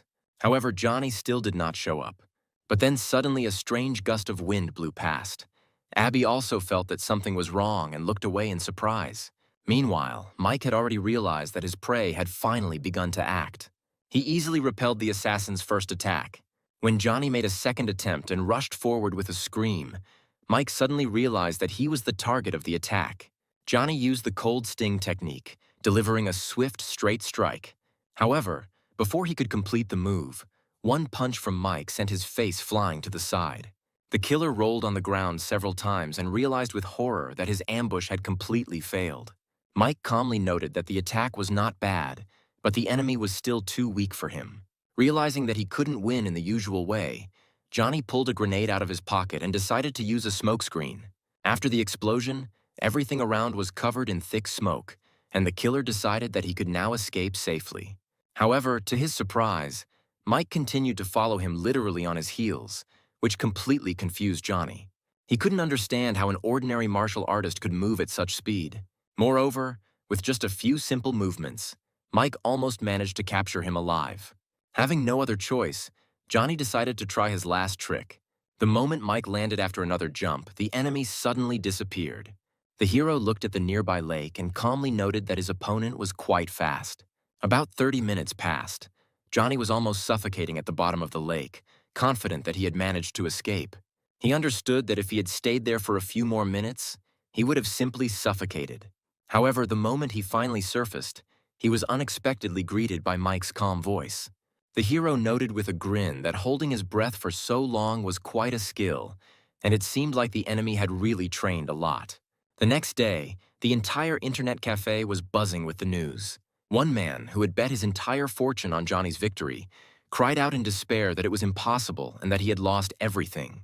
People passing by just glanced at each other and quietly whispered that they were looking at yet another person who had gone crazy because of gambling. Soon, a message appeared on the forum, stating that Johnny had died in a fight with Wuji and his body was found in the river. However, the events of the previous night developed quite differently. Johnny was stunned when he saw that Mike was able to stand on the water. The killer thought feverishly, trying to understand how he could defeat such an opponent. Mike calmly noted that the enemy was quite good at hiding the aura of his techniques. Hearing this, Johnny changed his tone and offered to pull him to the shore first, because the water in the river was too cold. Mike agreed to help without much hesitation and began to pull him to the shore. But at that moment, a sinister smile appeared on his face. Suddenly, he pulled out a dagger hidden in his sleeve. Johnny rushed at Mike with a furious cry, hoping to kill him with a surprise attack. But he didn't expect at all that his blow would be stopped by just 2 fingers. At the same time, Mike noted that such an opponent was not worthy of even trying to kill him. Realizing that it was impossible to cope with this man, Johnny pushed off the ground sharply and jumped high into the air. Now he was desperately trying to find a way to escape. However, Mike simply threw the dagger that ended up in his hand. With one precise movement, he struck the enemy. Johnny's body immediately fell into the water with a loud splash, after which Mike turned around and was about to leave. And then suddenly his phone vibrated. Opening the message, he saw a text from Molly. The girl asked when he was going to come home because his mother missed him very much. After reading this, Mike only quietly promised himself that this time he would definitely come back and would not allow his loved ones to suffer anymore. That same morning, the hero was riding the subway. In his hand lay the black card that Abby had handed him. It contained money won at the forum, a whole 500 million. Handing over the map, the girl said that he should return home as soon as possible and then help her find the very hero who saved her again. Remembering this, Mike laughed and thought that if Abby suddenly found out that he was that hero, she would probably be furious. After some time, an announcement was made over the loudspeaker that the train had arrived at the final station. Mike noticed that the girl sitting next to him was still fast asleep. Then he gently woke her up and told her that they had already arrived and it was time to go. Meanwhile, a group of suspicious people were already standing at the station exit, discussing whether the woman from the Yu family had been found. Soon they approached Mike and the girl. The leader noted in a cold voice that they had met again. He then demanded that the elixir of rebirth created by the master alchemist be handed over to him. In return, he promised to spare their lives. A girl named Sydney quietly told Mike that he had better leave because it was too dangerous here. However, the gang's leader, Hank, was immediately outraged that they dared to whisper right under his nose. Realizing that the situation was becoming critical, Sydney quickly grabbed Mike's hand and tried to run away. Hank immediately ordered his men to capture them, adding that no one would leave here today and that the elixir might be with that guy. Meanwhile, Sydney told Mike that she would try to delay the enemy and he should take the chance and escape. The girl didn't want an innocent person to suffer because of her. However, Hank had already caught up with them and released a skill in the form of claws, warning her that she better think about her own life first. Sydney instinctively pushed Mike aside. She then activated a protective shield and declared that she would not allow the enemy to achieve their goal. But then Hank's blow shattered the shield, after which he declared that the genius of the Yu family lived up to his reputation. But she was unlucky enough to meet him. Without showing an ounce of nobility, he kicked the girl in the stomach. Mike watched the proceedings in silence. Hank snatched the vial of elixir from Sydney and declared that according to legend, this potion could even bring the dead back to life. However, he added that the girl's grandfather would not live long enough to see it in action. Sydney was still trying to warn Mike and asked him to run, explaining that Hank's eagle claw technique was too dangerous. However, Mike's path was already blocked by several bandits, who were confident that they could easily deal with him. But the next moment, the hero easily scattered them to the sides, contemptuously noting that in front of him were only annoying flies. Seeing how the guy single-handedly dealt with several people at once, Hank was very surprised. Then he decided to intervene personally and rushed at the enemy. However, Mike only remarked contemptuously that he had asked for it. Then he delivered one powerful blow with all his might. The impact literally threw Hank from the front of the car to the very back, with shards of broken glass flying all around. The heavily wounded bandit spat out blood and muttered in horror that the person in front of him was probably an immortal-level master. He even began to wonder if this young man was the legendary Master Fu Yun. Mike simply replied that he didn't know any of these people. After that, he turned to Sydney and calmly asked if everything was okay with her. The girl confirmed that everything was okay with her. Realizing that he was facing an incredibly powerful master, Hank quickly returned the elixir and began to apologize, admitting his mistake. When it was all over, Sydney carefully asked for the elixir to be returned to her, explaining that it was of great importance to her. Mike handed her the bottle, noting that such a valuable item should not be kept in such a fragile glass container. However, as soon as he said this, something unexpected happened. Their hands slipped, and the bottle fell to the ground, breaking. They both stared in horror at the broken glass. The next second, Sydney suddenly grabbed Mike's leg and began demanding compensation for the destroyed elixir. At the same time, the girl thought that now all she could do was use her main weapon, her appearance, hoping to achieve what she wanted. Having put her plan into action, Sydney asked what they should do now, as the elixir was the only hope to save her grandfather. Hearing this, Mike immediately agreed to help and assured the girl that he would try to fix everything and help save the old man. Then Sydney took his arm and thanked him, at the same time mentally noting that her brother's advice had actually worked. Mike also looked at her carefully and noticed an overly confident expression on her face. Meanwhile, when they left the station, someone was already waiting for them. It turned out to be Noah, Sydney's older brother, and he immediately became interested in the person standing next to his sister. Sydney was a little embarrassed and explained to her brother that she would tell him everything on the way. During the trip, Noah couldn't resist asking if they had managed to get the elixir of revival. Realizing that it was no longer possible to hide the truth, Sydney admitted that something unpleasant had happened. The car jerked suddenly in surprise, and Sydney fearfully asked her brother to drive more carefully. After some time, they arrived at the Yu family's house. Just at that moment, the two doctors who were examining Mr. Yu shook their heads and reported that the old man's condition was hopeless. Hearing this, Sydney couldn't hold back her tears. The girl immediately rushed into the house. Meanwhile, Noah grabbed his head and began to blame himself. He was worried that the broken elixir would destroy not only his grandfather, but also all the hope of the family. Meanwhile, Sydney rushed into the room and called her grandfather. Seeing his granddaughter, the old man was delighted and noted that she had returned just in time. However, one of the men said that Noah had already called them and told them that the elixir was no longer available. Then the girl guiltily admitted that everything went wrong. At this point, the old man's son, Finn, abruptly intervened in the conversation and reminded him that he had warned him not to send Sydney on this dangerous mission. Now the medicine was lost, and he didn't understand how they were going to save his father. Despite these words, Sydney calmly stated that she had in fact found a master who might be able to help her grandfather. Then the girl pointed to the door and introduced Mike. He looked at the guests with an indifferent expression on his face.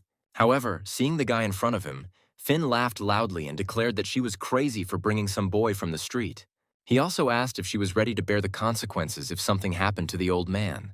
The others also had doubts, because the young man looked too young to inspire confidence. Nevertheless, Mike silently approached the bed and, using a special technique, began to examine the master. A moment later, he reported that the old man's energy channels were blocked due to internal injuries, so the blood was circulating poorly. As soon as he finished, Finn flared up with rage and demanded to know who had allowed him to touch his father. However, at that very moment, he felt as if he was struck by an invisible force. The man flew against the wall and lost consciousness. Everyone present was shocked, because Finn was considered the strongest fighter in the family. Now it has become clear that this young man is not so simple. Realizing this, his brother, Carlos, folded his palms in respect and asked if his father's illness could be cured. However, the doctor spoke out against it, saying that what was happening was absurd and that he had never seen such a way of checking the pulse. As he left, the doctor added that the old master's illness had already reached its final stage, and that now even the elixir of rebirth could not save him. These words again made Carlos wonder whether he should trust the unfamiliar young man. Sydney also asked worriedly if her grandfather was really beyond saving, but Mike calmly replied that it was only a minor internal injury. Hearing this, the girl visibly sighed with relief. Then the young man added that the cure would only require a small fight, and upon hearing this, everyone around was at a loss. Carlos asked in surprise what exactly he meant and whether the Yu family had offended this master. Sydney also didn't understand why this guy was saying such things. Then Mike explained that this was the easiest way to treat it. At that moment, Finn came to his senses and, running up, began to loudly complain. He accused the young man of daring to hit him without permission. However, he didn't have time to finish speaking. Mike sent him aside again with one blow. The force of the blow was so enormous that even Finn himself was amazed, trying to understand where this guy got such power from. Meanwhile, Mike silently lifted the blanket and began the treatment. and soon dull thumping sounds could be heard throughout the room. As Sydney watched her grandfather being treated, she felt a great deal of anxiety and wondered if she had misjudged this man. Meanwhile, Mike continued to strike, directing the energy of his palms into the old man's body and gradually opening one meridian after another. Although this method seemed extremely unusual to everyone, no one else dared to interfere. Soon after a series of blows, the old man fell back onto the bed, the procedure finally coming to an end. However, Finn again began to speak sarcastically that Noah had killed the head of the family and now hoped to get the post of head of the clan. However, at that moment, Sydney suddenly noticed that her grandfather had come to his senses. Indeed, the old man opened his eyes, sat up and coughed several times. Then Finn quickly asked how he felt. The old master replied that he felt fine, and then happily reported that his internal injuries had completely disappeared. After this, Mike got ready to leave and explained that the master's channels were now completely cleared, and his cultivation level had even increased. Upon hearing this, Carlos stated that if Mike ever needed help, their family would do everything possible. After thinking for a moment, Mike asked if they had any old medicinal herbs, preferably over 100 years old. Then, citing personal matters, Mike soon said goodbye and headed for the exit, and Carlos ordered that he be escorted out. After this incident, Sydney began to have special feelings for Mike. Meanwhile, the hero himself was finally able to return home. Sitting in the car on the road, he remembered how in his past life his mother worked hard all her life for him, and in old age she was killed. Then he firmly decided that in this life he would definitely do everything so that his mother would live in a big house, calmly and happily, without needing anything. At this time, his sister Molly was taking out the trash and suddenly heard someone call her name. Turning around, the girl saw her brother. Then she cried out joyfully that he had finally returned. When they arrived home, their mother, Clarissa, carefully placed food on her son's plate and asked him to eat more, reminding him that he was still growing. She then added that if he ever ran out of money, he should be sure to tell his mother. Mike didn't answer, just quietly looked at the burns on his mother's hands. These scars appeared more than 10 years ago, when the 8-year-old boy was helping his mother prepare dinner. When the fragrant soup in the pot was finally ready, he decided to take it to the table himself. However, the child was too small to hold the heavy pot. Clarissa was in bed with a high temperature and upon waking up, immediately began to blame herself for having fallen asleep instead of cooking dinner. With difficulty, she rose to her feet and hurried into the kitchen to see her son struggling to hold a heavy pot of boiling soup. Frightened, the woman screamed and rushed towards the boy. Seeing that her son could get burned, she hastened to support the pan. However, it was too late. A scream was heard and the saucepan fell to the floor, spilling hot soup. Despite what had happened, Clarissa did not scold her son at all. Instead, she immediately asked with concern if he had been hurt. Mike, with tears in his eyes, replied that he was fine, but noticed that his mother's hand was badly burned. Only then did the woman notice that blisters had appeared on her hand, but she calmly said that it was nothing. Returning his thoughts to the present, Mike blamed himself, remembering how often his mother suffered because of him. So this time, the young man plucked up his courage and decided to apologize to his mother. However, Clarissa only smiled softly and asked in surprise what kind of nonsense he was talking about. Then Mike explained that he had recently managed to earn some money and that he was going to pay off their debts tomorrow and then buy a new house. Hearing this, the mother immediately objected that it was already difficult for him to earn money, but the hero looked at her and said that he wanted her to live better. These words touched Clarissa, and she thought of her late husband, noticing that their son had really grown up and become very intelligent. Seeing Mike's sincerity and his changed attitude, the woman no longer argued and agreed. The next day, Mike went to the sales office early in the morning to look at houses. Looking around the area, he thought that the environment here was good and the prices were not too high, so his mother would not refuse to live here. At that moment, a luxury car pulled up to the building, and passers-by immediately began to talk about it. It turned out to be a Ferrari F12 TDF, and people were surprised to notice that the rich live completely differently. Then a girl named Christy got out of the car and coquettishly told her companion that she liked the building. The man's name was Sean. He was the director of a department at Honghai Corporation, and he told her that she could choose whatever she wanted. When they entered, the people around them began to whisper, wondering how such an unattractive man could get such a beauty. Hearing such talk, Christy only looked at the people with disdain and called them trash. Meanwhile, inside the sales office, a consultant was telling Mike about a new residential complex. The area boasted beautiful natural surroundings, convenient transportation, and amenities comparable to a four-star residential complex. In addition, most of the apartments were already booked before the official opening, so now there are only a few available.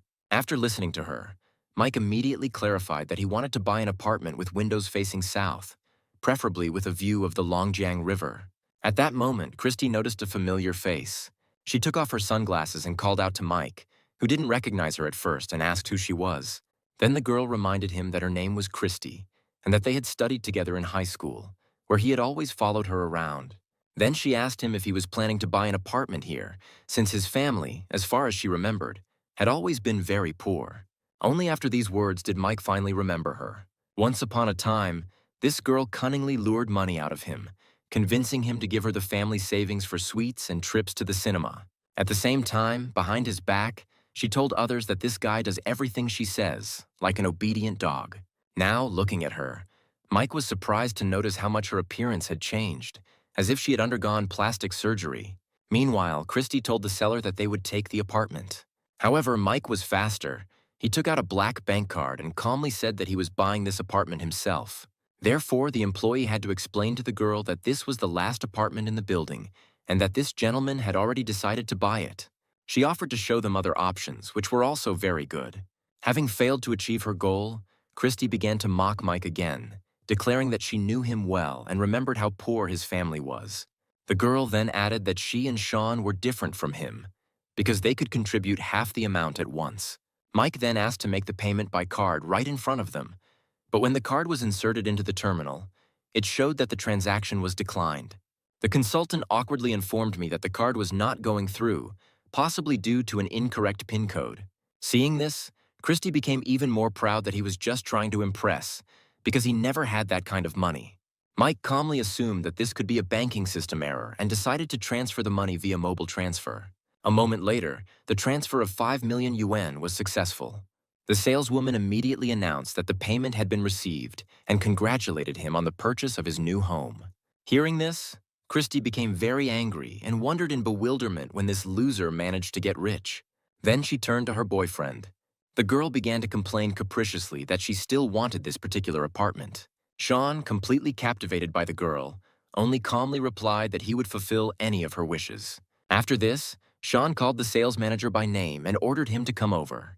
He explained that he wanted to buy an apartment, but one of the employees was not understanding enough, so he had to intervene.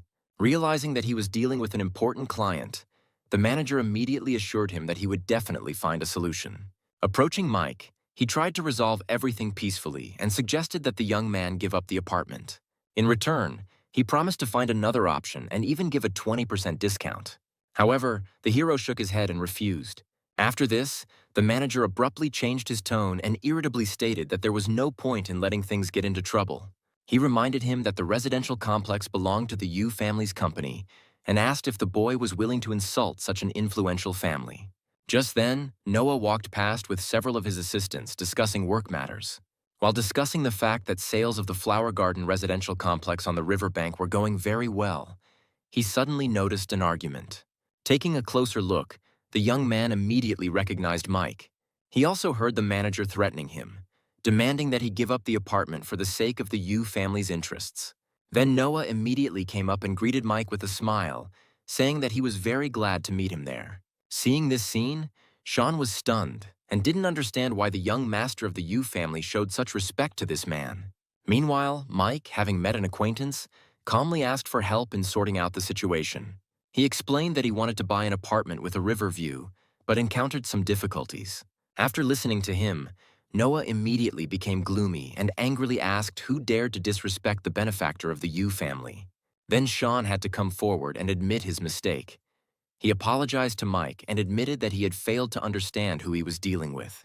However, Noah had already made his decision and announced that from that day on, Sean was banned from all Yu family properties. Then Sean turned around sharply and angrily hit Christy in the face. He called her a stupid woman and blamed her for all the problems. He then clutched his head in despair and complained that it was all over, because he had insulted the Yu family and now his life was ruined. Meanwhile, Noah was still apologizing to Micah, because the Yu family considered him their savior. He didn't expect that something like this would happen. The very next day, Mike's family moved into a new house, and Clarissa couldn't hide her surprise when she looked at the luxurious home. At that moment, their neighbor suddenly appeared at the door and immediately introduced himself. He said he lived next door and his name was Luke. The man then looked at Molly and asked if they had met before because her face seemed very familiar to him. This attention immediately irritated Mike, and he called his neighbor aside to talk. Luke approached, but immediately heard a warning that if he came close to his sister again, the consequences would be serious. Then Mike noticed the black eye and asked if he got it from trying to pick up a girl. After this, Luke smiled mysteriously and said that since they were now neighbors, he had to tell them something important about this place. He leaned closer and whispered that he thought the house might be cursed. According to him, on the very first day after moving, he felt a strange atmosphere. At night, he was constantly overcome by a cold, as if a wind was blowing nearby. One day, during a severe thunderstorm, he was lying in bed and suddenly felt a woman hug him. She was trembling and muttering something incoherently, which made him very scared. Since he lives alone, he screamed in panic, pushed her off the bed, grabbed the table lamp and started fighting back. He said he no longer remembered what happened next. Mike immediately realized that his neighbor was trying to avoid details, so he deliberately clarified whether he really didn't remember anything. Luke then admitted that the next day the woman returned with reinforcements and demanded double payment and compensation. Hearing this, Mike couldn't stand it and lightly hit him on the head, calling him an idiot, but the neighbor hastened to explain that that was not all. He said that that same night he was awakened by a knock on the window, and when he approached it, he saw a woman with long black hair and in a white dress. She cried pitifully and asked to be let inside. After this, strange things started to happen. The lamp by the bed would go out by itself, the tap would turn on unexpectedly, and the smell of garlic would sometimes appear in the room. Realizing that such stories could frighten his mother and sister, Mike decided to deal with the problem. So he offered Luke to stay at a hotel for one night and leave him the keys to the house. The hero confidently promised that he would sort everything out by the morning. That same night, Mike went to Luke's house. Using his skills, he tried not to fall asleep and carefully watched what was happening. After a while, he felt a familiar ghostly aura and realized that the spirit had indeed appeared. Soon, the entire room was filled with cold energy. Then Mike was the first to speak to the ghost and calmly asked how he could help in the middle of the night. A female figure appeared in front of him and quietly said that she had no legs, and with these words, an icy wind burst into the room. Then the spirit asked if he could give her his legs. However, Mike remained completely calm and in response only asked why she needed legs if she didn't even have shoes. It was the first time the ghostly girl encountered a person who wasn't afraid of her, so the girl froze in place for a moment. Meanwhile, Mike calmly lay back on the bed and declared that if nothing else happened, he was going to go back to sleep. However, the girl immediately went on the attack. She decided that if the hero did not give her the things voluntarily, she would simply take them by force. However, it all ended with Shelley covered in bumps and lying on the floor, throwing a tantrum. The girl thought indignantly that this man was beating even ghosts, and doing it so painfully that she wanted to bite him to death. Meanwhile, Mike simply grabbed her hand. He then directed a stream of spiritual energy straight at her forehead. Then an instant change occurred. The girl returned to her real appearance. In front of him stood a beautiful girl with neatly tied hair, who now looked much less frightening. Then she asked, a little embarrassed, why he wasn't afraid of her. Mike replied that there was nothing to be afraid of here. Moreover, she didn't look like an evil spirit at all, so he didn't understand why the girl was scaring people. The hero then asked her name, but Shelley demonstratively turned away, asking why she should tell him anything at all. But when she noticed that Mike raised his hand as if he was going to hit her again, the girl immediately decided to tell everything. Then she admitted that her name was Shelley. She was a freshman, and at that time, the site of this building was just an abandoned vacant lot. She remembered that one day she decided to take a shortcut and accidentally fell into a hole, breaking both her legs. There was no one nearby. After this, Mike thought for a moment and asked what she had been thinking about before she died and whether she had any unfulfilled wishes left. Shelley then explained that since childhood her parents had been constantly arguing, they later divorced, and she remained to live with her father. However, her father was addicted to gambling and alcohol, so he often scolded and even beat her. Later, when the girl was already in high school, a tragedy occurred. Her father, while drunk, fell into the lake and drowned. At that time, the mother could not afford to raise another child, so it was the older sister who dropped out of school and started working. According to Shelley, her sister was the best sister in the world, and it was her that she thought about just before she died. After turning into a ghost, the girl immediately wanted to go to her sister to find out how she was living, but this turned out to be impossible. After hearing this story, Mike felt sorry for the unfortunate girl, so he told Shelley that he knew a way to help her leave this place. Hearing this, the girl was surprised and hopefully asked if he could really get her out of here. A strong hope appeared in her eyes, as if she had been waiting for this for a very long time. Mike then explained that there are different paths in the cultivation world. For example, fallen cultivators sometimes continue to practice. They can take over other people's bodies or use rare treasures to recreate a physical shell. However, there is another way, to completely renounce the body and cultivate only the soul. In this case, they leave their mortal body forever. Such practitioners are called ghost cultivators. Therefore, he declared that he was able not only to help her leave this place, but even to give her a chance for a new birth. Hearing this, Shelley promised that if he saved her, she would be ready to do anything for him. Mike then explained that her soul was currently extremely unstable and could dissipate at any moment. If this happened, her consciousness would disappear. However, he has a special cultivation technique. If a girl begins to practice it, her soul will become stronger and gain enormous power. When the soul becomes strong enough, it will be able to form its own body and be reborn. However, Mike immediately voiced a condition. He said that he was ready to help, but only if the girl obeyed his orders. In response, the girl asked in confusion if he wanted her to call him master and become his servant. However, the hero only said that she could simply address him by his name. After this, Shelley promised that when she became human again, she would dedicate her entire life to him. She said shyly that she would become his property. Then Mike asked her to stand up straight and look down at her feet. After that, he asked her what she saw. The girl replied that she only saw her own feet. She thought there was nothing special about it. Then she suddenly understood the hint, and her face immediately darkened. She felt like Mike was just making fun of her figure. However, the hero calmly confirmed this and noted that she had no forms at all, so he did not understand what she could offer him. Shelley became furious at these words and screamed so loudly that the entire building shook. People around started asking each other in fear if an earthquake was happening. The next morning, Luke, who had been waiting outside all this time, saw Mike open the door. Then he joyfully ran up to him and immediately asked if everything was okay and if he had seen that entity last night. Mike calmly replied that he had already dealt with this problem and, as promised, that female ghost would never appear before him again. After this, Luke looked inside the room and was surprised to notice that the atmosphere had actually changed. However, the hero himself only sighed quietly because he had not slept at all night. The reason being Shelley, who did not give him peace. The thing is, Mike spent the whole time teaching her cultivation techniques last night. As a strange light enveloped Shelley, the hero sealed this power inside her body. Then he asked how she was feeling. In response, the girl joyfully shouted that she had succeeded. After that, Mike reminded her that he had promised the man who lived there to take her away from here. However, Shelley asked for help in seeing her sister first. Then the hero explained that she couldn't go far now, so it would be better to write down everything she wanted to say, and he would convey it himself. After this, Mike decided to contact Noah. Soon he received a reply that the girl had been found. Her name was Mary, and she worked at Xianming Xuan's establishment. Then Mike remembered that he had heard about Xianming Xuan back in middle school. It was the most elite tea house in the entire city. In his past life, a single cup of tea there could cost tens of thousands, and he only dreamed of one day getting to such a place. When the hero entered, the employee asked what kind of tea he would like to buy and whether he would brew it himself. Mike immediately responded by asking if there was a girl named Mary working there. The employee explained that Mary was the best tea master and asked if he would like her to make tea for him. After this, the girl immediately called out loudly to Mary, saying that a visitor had come to see her, and a moment later she came out from behind the screen.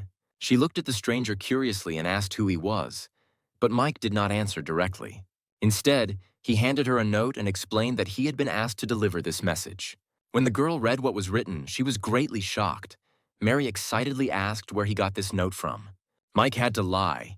He explained that a girl in an ambulance once asked him to pass on this message. Hearing this, Mary could no longer hold back her tears. She immediately recognized the handwriting and realized that it was indeed her younger sister who wrote it. Then the girl fell to her knees and began to sob inconsolably, thinking with pain that she had not been able to take care of her poor sister. Mike watched this and understood her feelings better than anyone else.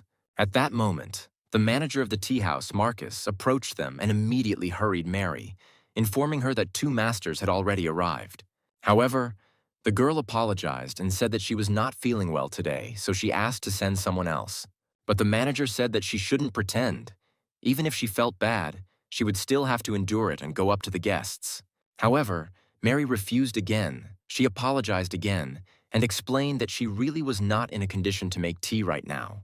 Hearing this, Marcus became completely angry and loudly asked if she was planning to lose her job this way. At this point, Mike decided to intervene. He calmly offered to let the girl rest and brew tea for the guests instead of her. The manager looked at the stranger and asked if he really knew how to brew tea because it was not as easy as it seemed. In response, Mike confidently stated that he could handle it, since he had previously learned this from Mary. After that, he took the girl by the hand.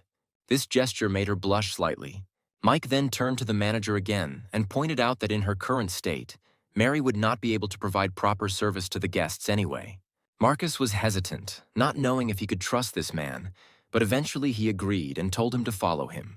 So Mike was brought to VIP room number 1, where 2 people were already sitting, animatedly arguing. One of them was a master of internal martial arts, Elder Zhang, and the other was a master of external techniques, Elder Li. Meanwhile, Mike calmly sat down at the table. Then he skillfully took the tea out of the box with both hands and began to prepare the drink, while listening to their argument. Elder Li argued that internal energy cannot exist indefinitely. In his opinion, true strength lies in tempering the body. Elder Zhang couldn't take it anymore and jumped up, continuing to argue. He declared that Elder Li didn't understand the essence of martial arts at all. However, in the midst of the tension, Elder Zhang noticed that the aroma of today's tea seemed particularly unusual. He turned to Mike and looked at the young man with interest. Soon he was completely captivated by the subtle aroma of the drink. The scent was calm and graceful, as if a person were immersed in an endless soft sea of clouds. Elder Zhang took the cup and took a sip. At that very moment, an electric shock of pleasure seemed to run through his body. The feeling was so strong as if he had entered heaven. The old man felt as if he could leave the mortal world right now, jump into the waterfall and become immortal. Elder Li also tasted the tea and immediately admitted that the young man's skill was truly impressive. Moreover, he assumed that he probably had some understanding of the martial path. Therefore, the elder asked him to express his opinion and answer the question of whether the external school was really stronger than the internal one. These words immediately touched Elder Zhang, and he again stated that at his age, the depth of understanding of martial arts could not be great. In his opinion, putting such a young man at the center of such a dispute is completely pointless. After this, the argument flared up again. Mike watched this and gradually began to get irritated. He even thought that it was no wonder why the tea house staff had such a hard time serving these guests, since they were constantly arguing. Finally, he decided to intervene and stated that, to put it bluntly, both elders were wrong. Meanwhile, Marcus, who had been eavesdropping behind the door, suddenly noticed that there was silence inside. Mary, meanwhile, was also quietly praying that Mike would be able to cope with the situation. Both elders stopped arguing and simultaneously turned to the young man. They were surprised to notice that their argument had been refuted by just one sentence, and so they asked him to explain his point of view in more detail. Mike then calmly explained that both internal and external techniques have their advantages and disadvantages. All martial arts in the world are based on principles.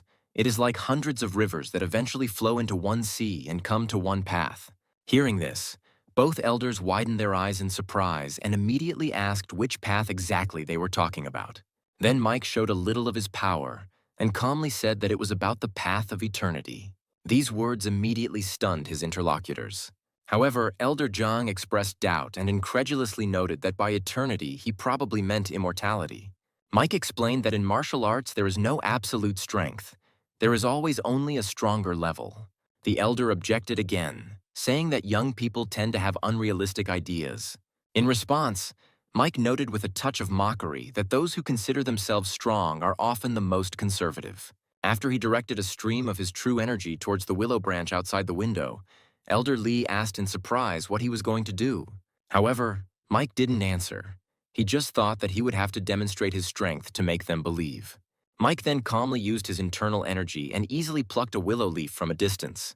Then he snapped his fingers sharply, sending the sheet of paper whistling through the air before slamming into the table like a dagger. Both men were so shocked that for a moment they were speechless.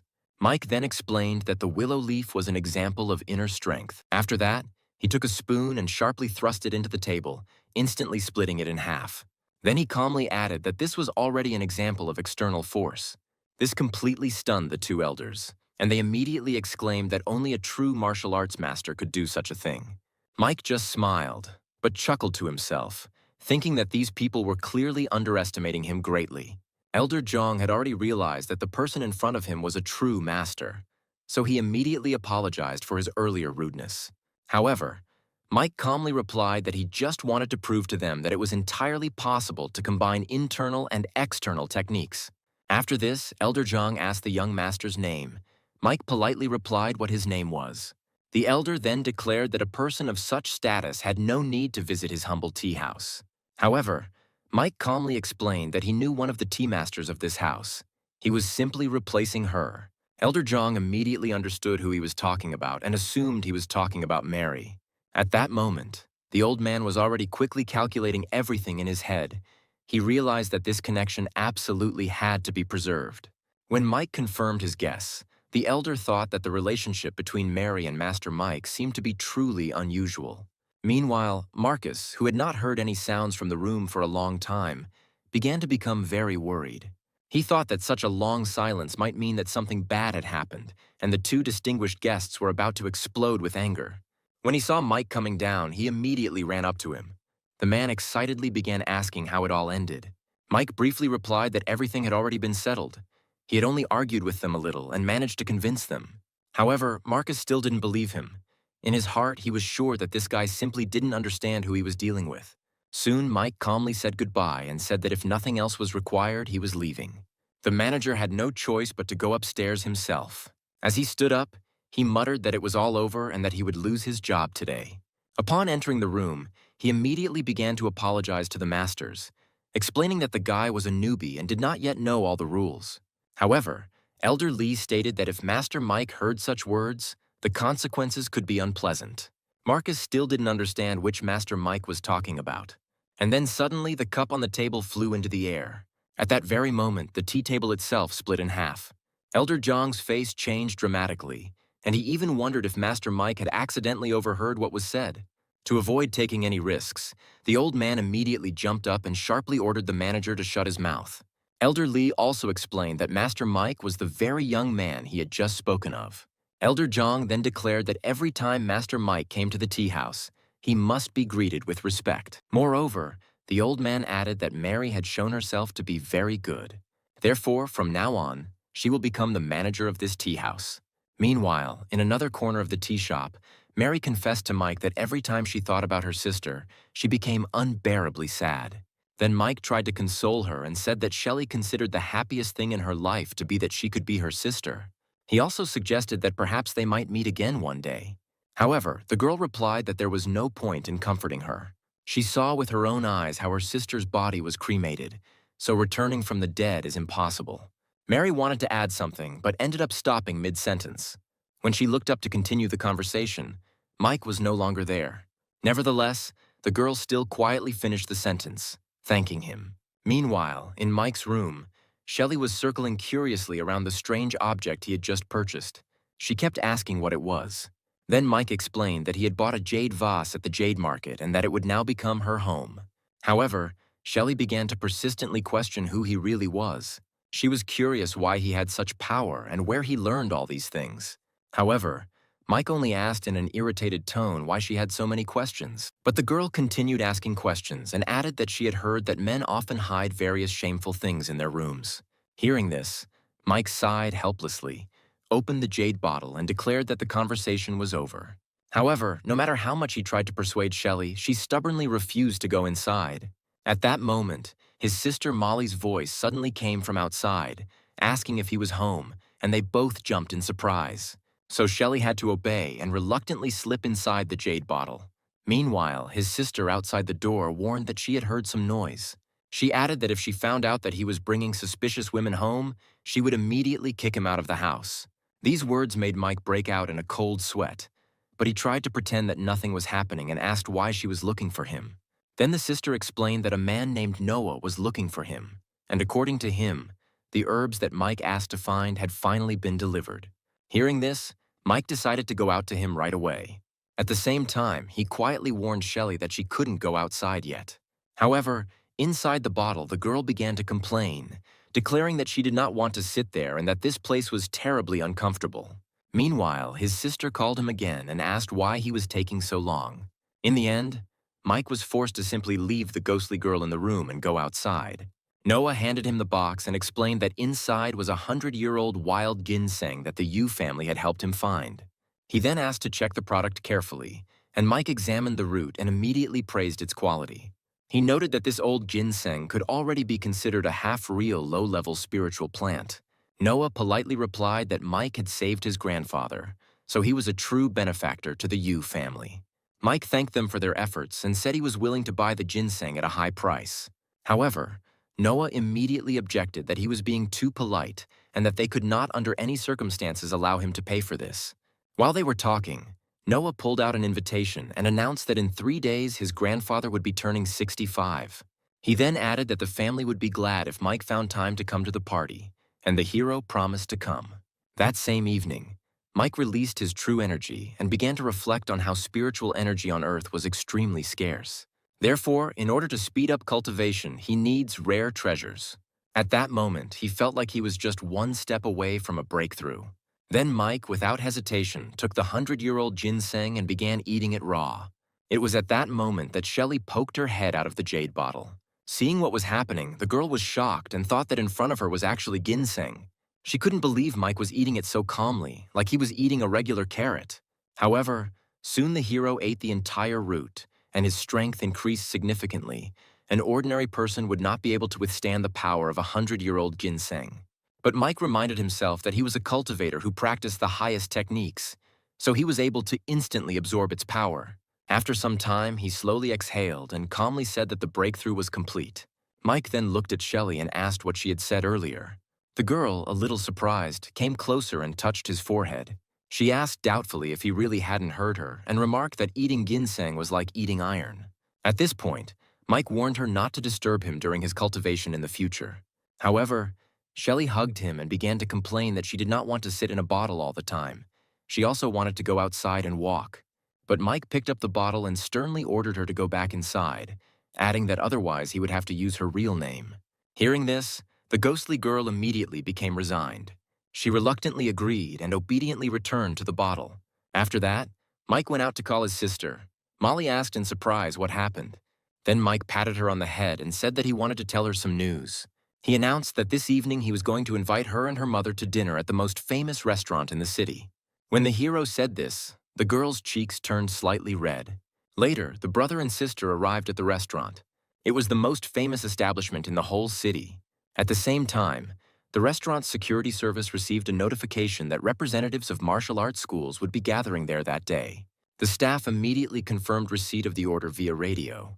Meanwhile, Molly remembered that the restaurant had been around for over 200 years and was considered one of the city's landmarks. Moreover, this place is famous not only for its history, but also for its incredibly delicious cuisine. That's why dinner here usually costs at least 30,000 yuan. Mike calmly pointed to the menu and ordered the most expensive set. The waitress confirmed the order. The total cost was 66,666 yuan. Molly thanked the waiter and, as she returned the menu, thought that her brother really was very rich. Mike himself also sighed mentally and thought that it was good that their mother had not arrived yet. At that moment, he accidentally overheard a conversation at the next table, one of the visitors asking another if he knew Master Zhou. The interlocutor confidently replied that he was clearly underestimating him. Some time ago, he had specifically visited young Master Zhou. Hearing this name, Mike immediately remembered that it was Josh. At this point, the waiter approached Molly and explained that the staff had accidentally seated them at a table that was already reserved. However, it was at this moment that one guy, David, noticed them. He immediately thought that Molly looked cute and decided to take advantage of the situation. So he deliberately pretended that he had bumped into her by accident. Molly was startled by the surprise, and her ears immediately turned red, and David took advantage of this and started a conversation. He stated that the girl looked unfamiliar and asked what family she was from, adding that he would definitely remember such a beautiful girl. Upon hearing this, Mike immediately realized that this man was looking for trouble. So he stood in front of his sister and replied that they were simply at the wrong table. He added that they did not belong to any family. However, at that moment, another young man in expensive clothes approached them. His name was Oliver. He was the young master of the Wu family and had already reached the middle stage of a martial artist. David immediately folded his hands in greeting and praised him for recently breaking through to the middle stage of a martial artist. Meanwhile, Molly quietly told her brother that they had better leave, but Mike calmly assured her that she did not need to be afraid. Meanwhile, David took out a business card and handed it to Molly, trying to continue the acquaintance. He politely asked her name and suggested that they become friends and meet up sometime later. However, Mike was faster. He intercepted the card, examined it carefully, and declared that he would accept it on behalf of his sister. This behavior made David very angry. He asked why Mike was interfering in the conversation, since he was not addressing him at all. But before he could do anything, Mike sent him flying with one punch.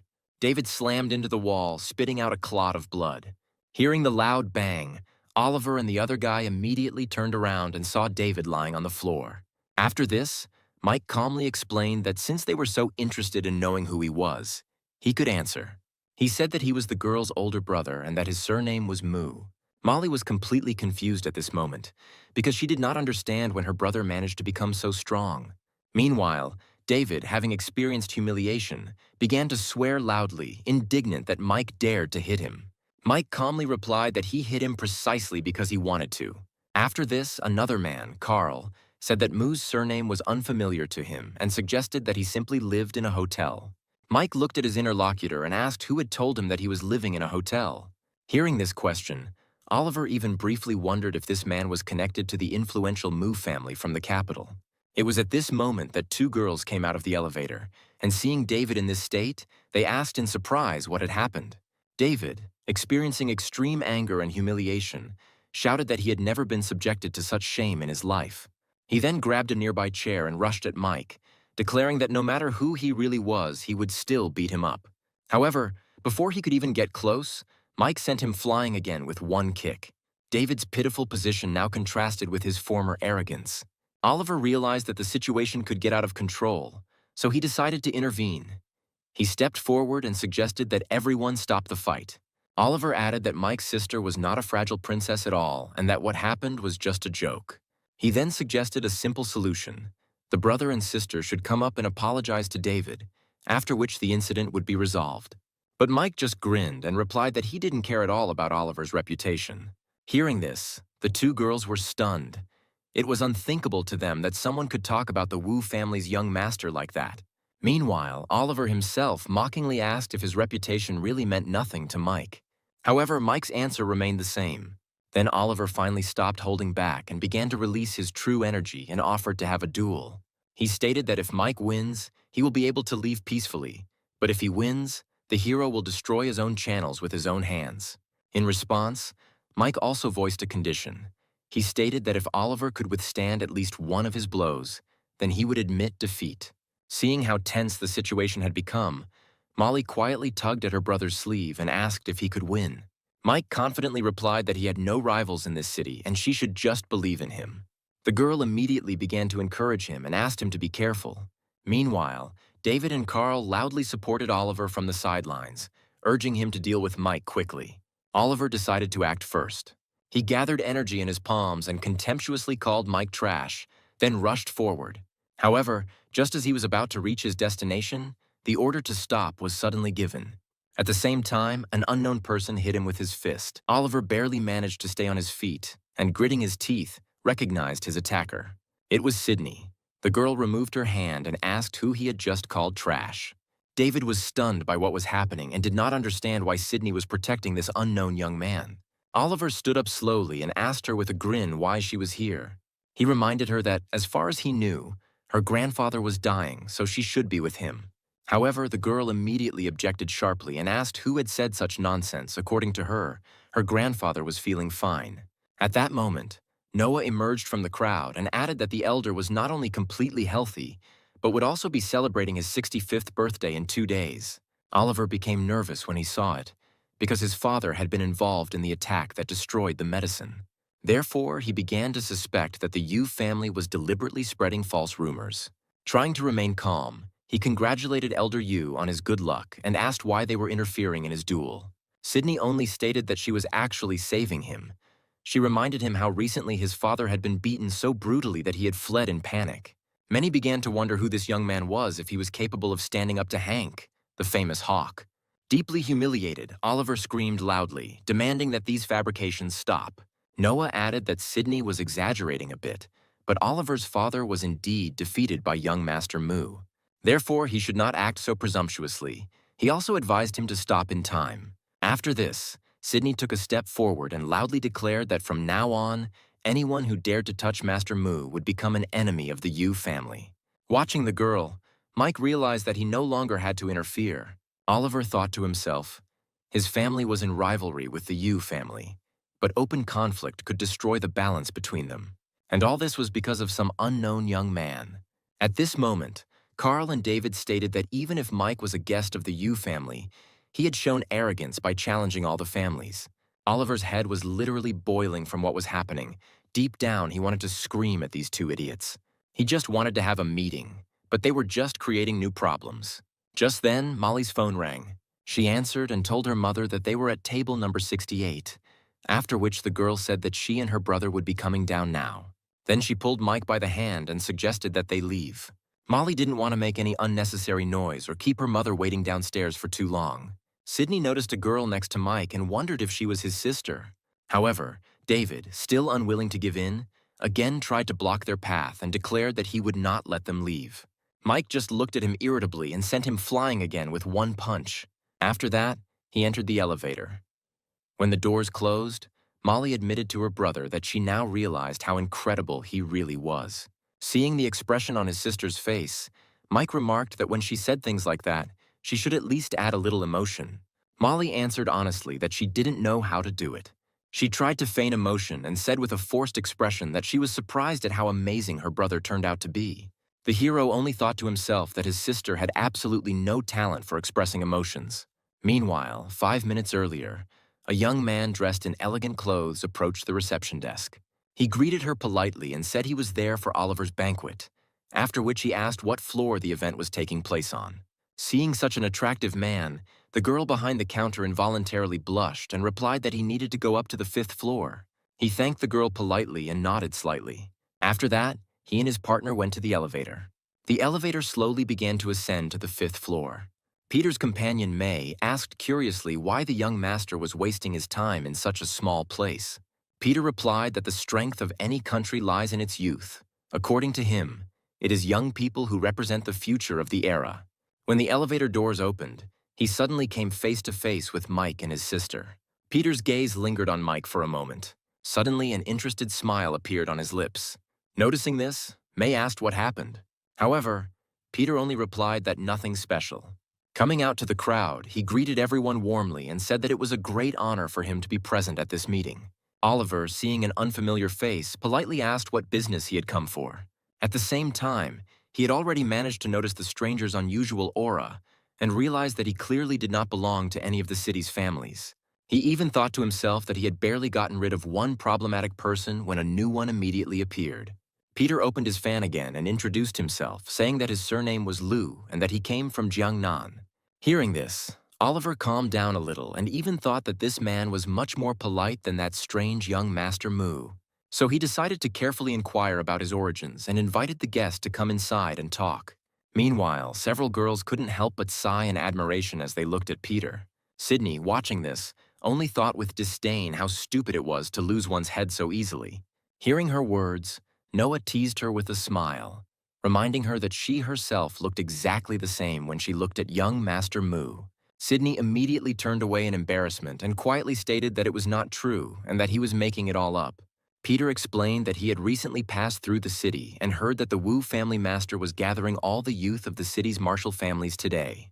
He had heard of the city's fame as a place where many talented people are born, so he decided to see their abilities for himself.